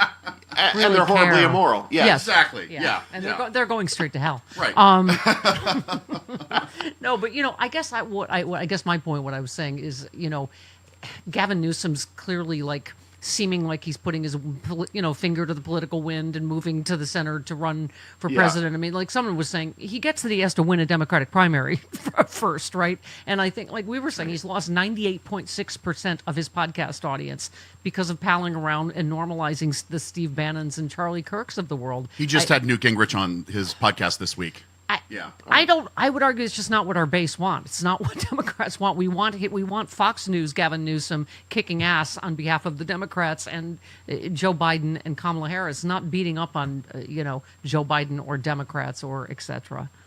Yeah, you want Pete Buttigieg, who's out there. He goes into those spaces and he delivers the message that is antithetical to the one that Fox News is usually hearing. And that message is nothing about the faults of the Democrats. It's about perpetuating the values that we have, the policies that are going to be good for all American people. And you're right, that needs to be the place where the assertion is. We've got to stop figuring out, I'm not going to cozy up to Fox viewers by trashing people in my party, because they already are in that space of not believing. They're already susceptible to that. You know who else just said that is Malcolm Kenyatta. Said, this accomplishes not one thing. It plays right into their hands for me to go on and trash my own party. I mean, in your relentless writing of the most important things in the world, John, you have written yet another piece called Stop Waiting for America to Look Like What You Think Fascism Will Look Like. I mean, this is, argues to us not beating up on each other. I mean, look at what we're facing. You just said, they're looking for some shocking or violent moment to signal to them that now it's actually bad, that this is the time to panic. Short of these things, the perception of normalcy is sedating tens of millions of people into denial, complacency, and inaction. Our family members, friends, neighbors, and coworkers refuse to acknowledge or even believe how much we've lost in the last 100 days. The dismantling of 250-year-old systems of governance, the reversal of human and civil rights that took generations to secure, the erosion of safeguards and protections for people and the land, the suffocation of agency of citizens. I mean, I just think, I keep saying it, there's no hyperbole that is hyperbolic enough right now. Yeah. And that's, I think, the myth of America that many of us were raised on is so deeply embedded in us, that exceptionalism is there, that we really find it difficult to reckon with the idea that we could be guilty of the sins of other nations in the past. And that denial is so thick and so powerful. And that, my neighborhood, I can walk in my neighborhood and people America is deceptive in the way it looks right now, because Right. you can go out there and nothing visibly seems to have changed and life seems normal, and it's trying to help people understand that is the last thing you're going to see. Tanks driving down the street, once you see that, it's too far, and the only place that you can really push back against fascism is in the early stages and before it has the power that it's going to have. We talked to you at Durham Sexy Liberal about, one of the lies Trump won on is that he said Biden was denying FEMA aid for North Carolina. Well, now Trump has denied FEMA aid to Asheville. It was the latest of the whole area, right? I mean, do people still get that I was Biden... just going through that. I'm sorry, I was just driving through that area a couple of weeks ago, and it's still devastated. And the people there are just trying to figure out, how can we get ourselves back to a place of even basic, essential normalcy? And then to see Trump do that, and then to try to figure out what's the story in the heads of Republican voters in North Carolina. How are they reconciling that? And I said the only good thing is that they're now seeming there's no one else to blame. Yeah. Yeah. Well, I mean, it's just this is so important. You said the battle's being lost right now. It's happening in the purposeful crashing of the stock market. It's happening in mass deportations without due process. It's happening in ignored Supreme Court rulings. It's happening in mass layoffs at federal agencies. It's happening in the firing of journalists. It's happening in the severing of ties with our allies in the global community. And you said, friends, the rise of fascism here isn't going to look like a jittery, blurry, black and white newsreel, right? You said it won't, at least initially, come dressed in military parades. Well, I guess it will, June 14th. Yeah, but on the clock. All right, but you said this is where we are. Everything does look perfectly normal. The sun's shining. Pickleball courts are packed. People are out at restaurant patios having lunch. So this is the problem. Is more complacency or thinking, oh, it's not really that bad, right? Yeah, it's the question of, are we built to stop fascism? Are we as a culture, do we really have what it takes? Do we really have the attention spans and the intestinal fortitude and the organizational strength that it's going to take to do this? Because we'll get a small win today, like the tariffs, and we'll feel good and we'll begin to breathe a little bit easier. But the right is just doubling down, and they're just going back. And even, we're going to have a day of protest on June 14th. Trump is not intimidated by that, and the Republicans are not frightened by that, because it's an event. And what we need is actually a sustained movement, and that's much more difficult to put together. My mom and dad are buried at Arlington, so your piece on Memorial Day, you had the same reaction. Donald Trump's presence and presidency are a middle finger to those who died serving this nation.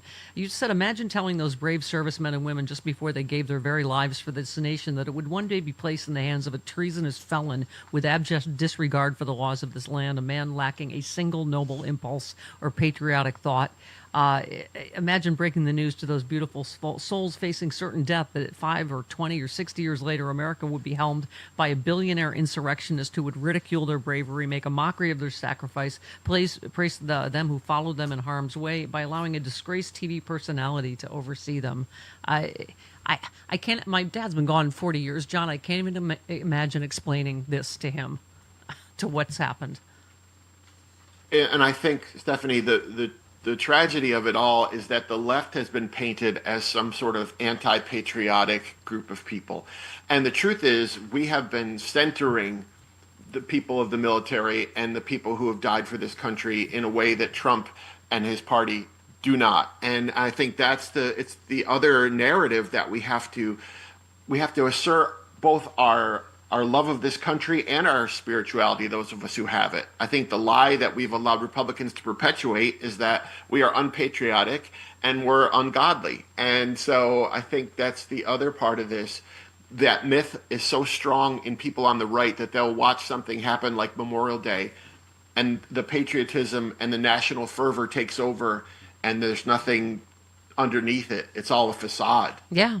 I loved how you closed this. That his kleptocratic administration, populated by grifters and foreign assets, serves as a strident you to the millions who lost years and careers and futures and limbs trying to protect a republic that's now teetering on the edge of abyss. And you said whether it's Memorial Day, Veterans Day, Independence Day, any day we wake up with such a small, cowardly, petty disgrace of a man leading this nation, we should be livid at the insult he is to those who truly loved and love America. We should grieve our part in this mockery that's being made of their sacrifice. We should openly and loudly stand in opposition to him as a way of properly honoring them.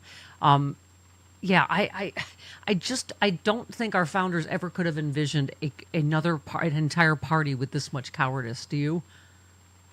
That's the story here, Stephanie. It's the slow erosion of individual human beings. You know, whether it's your Marco Rubio's or whether it's your, Ted Cruz's. It's people who, in places of power and position, collapsed, and then because of that, the dominoes that have fallen, and that group of people, I try to explain to my son who's 19, the Republican Party was a very different group of people. We may have differed greatly with some of their platform, but there were people in that party who did have substance and did want to work for compromise, and they have all been weeded out of the party. It's unrecognizable.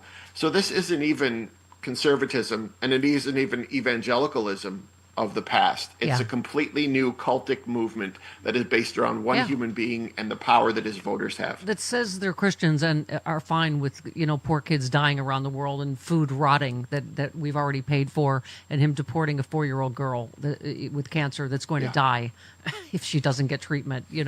I mean, that's who this party has become. Yeah, and this started my whole journey. I was a pastor in a megachurch, and I started to look around before the 2016 campaign, and Greta Van Susteren is showing up at the organization at Billy Graham. My wife worked for Billy Graham, and you see Sarah Palin show up and all the Fox News team, and you realize something is pivoting here, and so now we've seen the full Project 2025 fruition of that. Yeah, don't mistake Greta Van Susteren for Greta Thunberg. That's right. That would just end badly for everyone involved. That would just 47 minutes after the hour. One more section, segment with John. This portion, and our favorite man whore is home. Yay! I was here on Wednesday. So we're all whored up. Hi, Claire Lavoie. How was your vacation? It was good. It was Fantastic. good. Went to a thing called Cruel World Fest in Pasadena. What does that mean? Is it music? It is music. It's all the bands that kind of we play on this show, like New Order and the Go-Go's and OMD and the Cult and all. You went to a place with people. Good for you. Yes. Hooray. Yes. With my friend Justin, who has been on this happy hour. He flew down from Salt Lake City. Justin Utley, fantastic singer. That's right. I tweeted a picture of me with my dogs attached to me like tumas. And that's pretty much my entire life. That's where I went. Oh. That's what I did. What happened to your light? What do you mean? It's very cold and very bright. Someone adjusted your light while I was gone. Much like my life. Yeah, also this thing doesn't work. Yeah, I know. That my mic with that thing doesn't work. Yeah. Okay. All right, welcome back. Ooh. All right. Oof. Yeah. Jody Hamilton had a fantastic launch of her new show, Politics Bar. Yes. We have a big Tuesday show. Jody's here. Olivia Troy, our buddy, our pal, and of course Charlie Pierce, our Tuesday friend.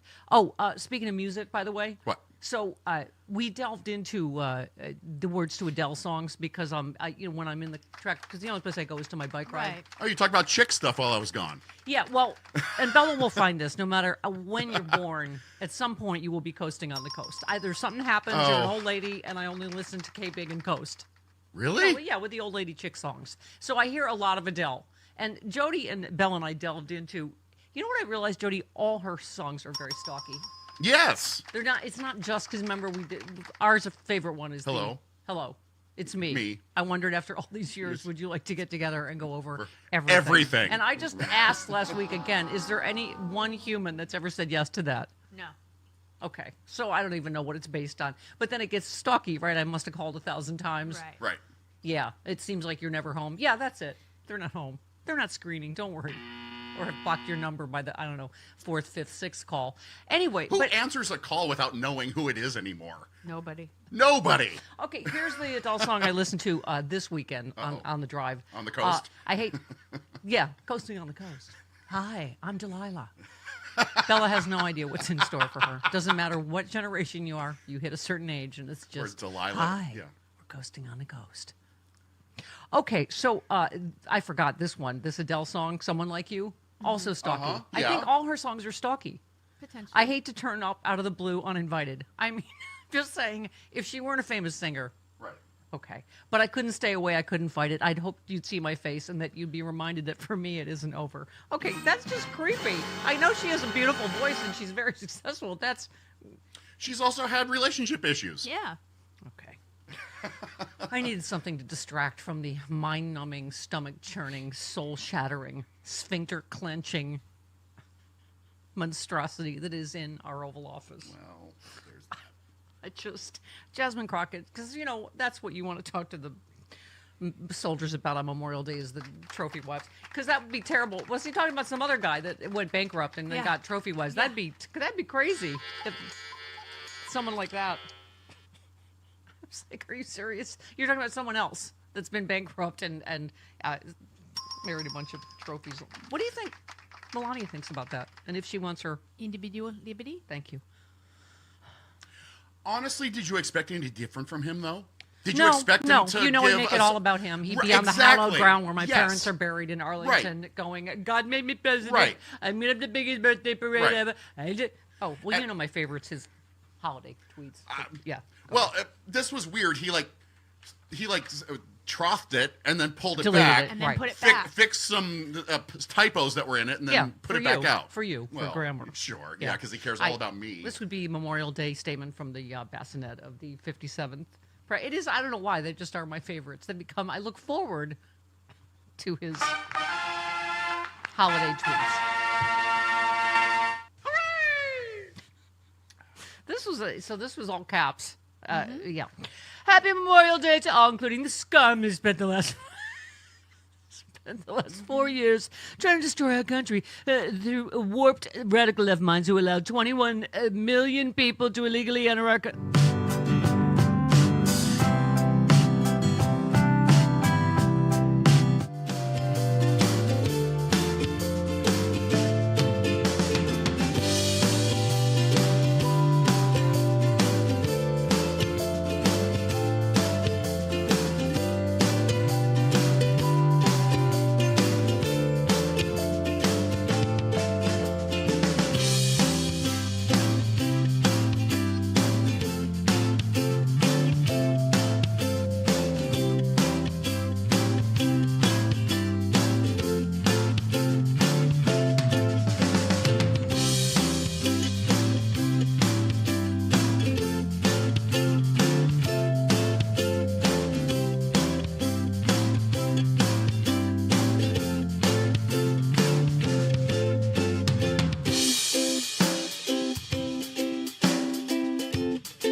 .com for all of the wonders of the world, including his amazing Right. writing. And what was the site with all of your protest T-shirts and stuff like that?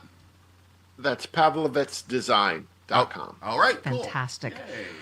Beatty says Trump is going to look into the individuals who plan to kidnap a politician because, of course, he is. That would make assault, election interference, fraud, tax evasion, kidnapping, conspiracy to use a WMD, trespassing, seditious conspiracy, and destruction of federal property crimes worthy of pardons for those of you keeping track. Yep. And it is hard to Oh, keep yeah. track. Oh, yeah. John, to your point about, fascism is, it's not going to look like a black and white film. It's here. It's here. What's her name? Kayleigh McEnany. Looks like a very angry Pekingese, can I just say? She has called for CBS's Scott Pelley to be arrested following his commencement speech at Wake Forest. There in your state of North Carolina, my brother's alma mater. I mean, and it was a terrific speech, echoing a lot of the same themes you have been. And this is where we are. Calls for him to be arrested. Yeah, I mean, sadly, I wrote a piece maybe a year ago about the FBI coming to our home and warning us that a right-wing message board, they were saying some violent things about me. And then you look at where we are now, and the FBI is run by the very people that the former FBI would have protected us from. Yep. I mean, that's the reality of where we are and the way that the media is mostly bending the knee. We've got to make sure that we allow people, that we stand with people who are speaking truth, because it's an evaporating commodity when fascism takes over. Yeah, and look at this, the latest ruling against him on the tariffs, right? They're going to, and here they go on a dime attacking judges. Mm-hmm. Oh, do we have speaking of angry blonde Pekingese women, here she is. Hold on. A federal court just blocked the majority of Trump's tariffs. You mean that a federal judge has intervened with the other two branches' ability to make policy? I'm shocked. That hasn't happened since yesterday. 5 it'll minutes be taken ago. up. I think it's pretty clear that the president has tariff authority. I mean, first of all, this is the court they wanted, with a Trump appointee and a Reagan appointee on it, right? And there, I can't remember the number of threats against judges. I was just reading this morning, John, that we've already mentioned, where federal judges are being threatened left and right because of this kind of rhetoric every time they get a ruling against them. Yeah, and that's when you see the full cultic takeover, when everyone is open season. I mean, we've seen it over and over for the past decade when anyone goes against him, whether they are, former generals or they are, beloved Republican politicians. The moment there is any dissension, that cultic fervor takes over. And so I think the rest of us who are horrified by this have to be loud in the spheres that we have a circle of influence. Yep. So here again, example of what this party has become. Senator Ron Johnson doesn't like the bill because it's not mean enough. Yeah. I support President Trump. We want to see him succeed. We want to see America succeed. But I ran in 2010 as part of the Tea Party movement because we were mortgaging our children's future. Back then, we experienced our first deficit in excess of $1 trillion under Obama, but we were $14 trillion in debt. Now we're approaching $37 trillion in debt. The CBO's 10-year projections says it will add $22 trillion to our federal deficit. Trump added more to the deficit than any president ever, John. And here we go. It's not enough to throw millions of people off their health insurance, cut Medicaid, SNAP, on, right? I mean, as we always say, the budget is a moral document. It is, and when you look at a group of people who are claiming to be the follower of a Jesus who said to love the least of these, I mean, we're basically telling the least of these to hell with you. And somehow to conflate those two things and to somehow not see the disconnect is the greatest failure of the Republican voting bloc. These are professed Christians who should know better, and they've allowed power and position and a couple Supreme Court seats to overshadow everything. That's why I fell in love with you before I even met you, because the name of your book is If God is Love, Don't Be a Jerk. Yeah. JohnPavlovitz.com. John, we always love our time with you. Yes. Please come again soon. Thank you. My pleasure as always, friend. There he goes. See you tomorrow on the Stephanie Miller.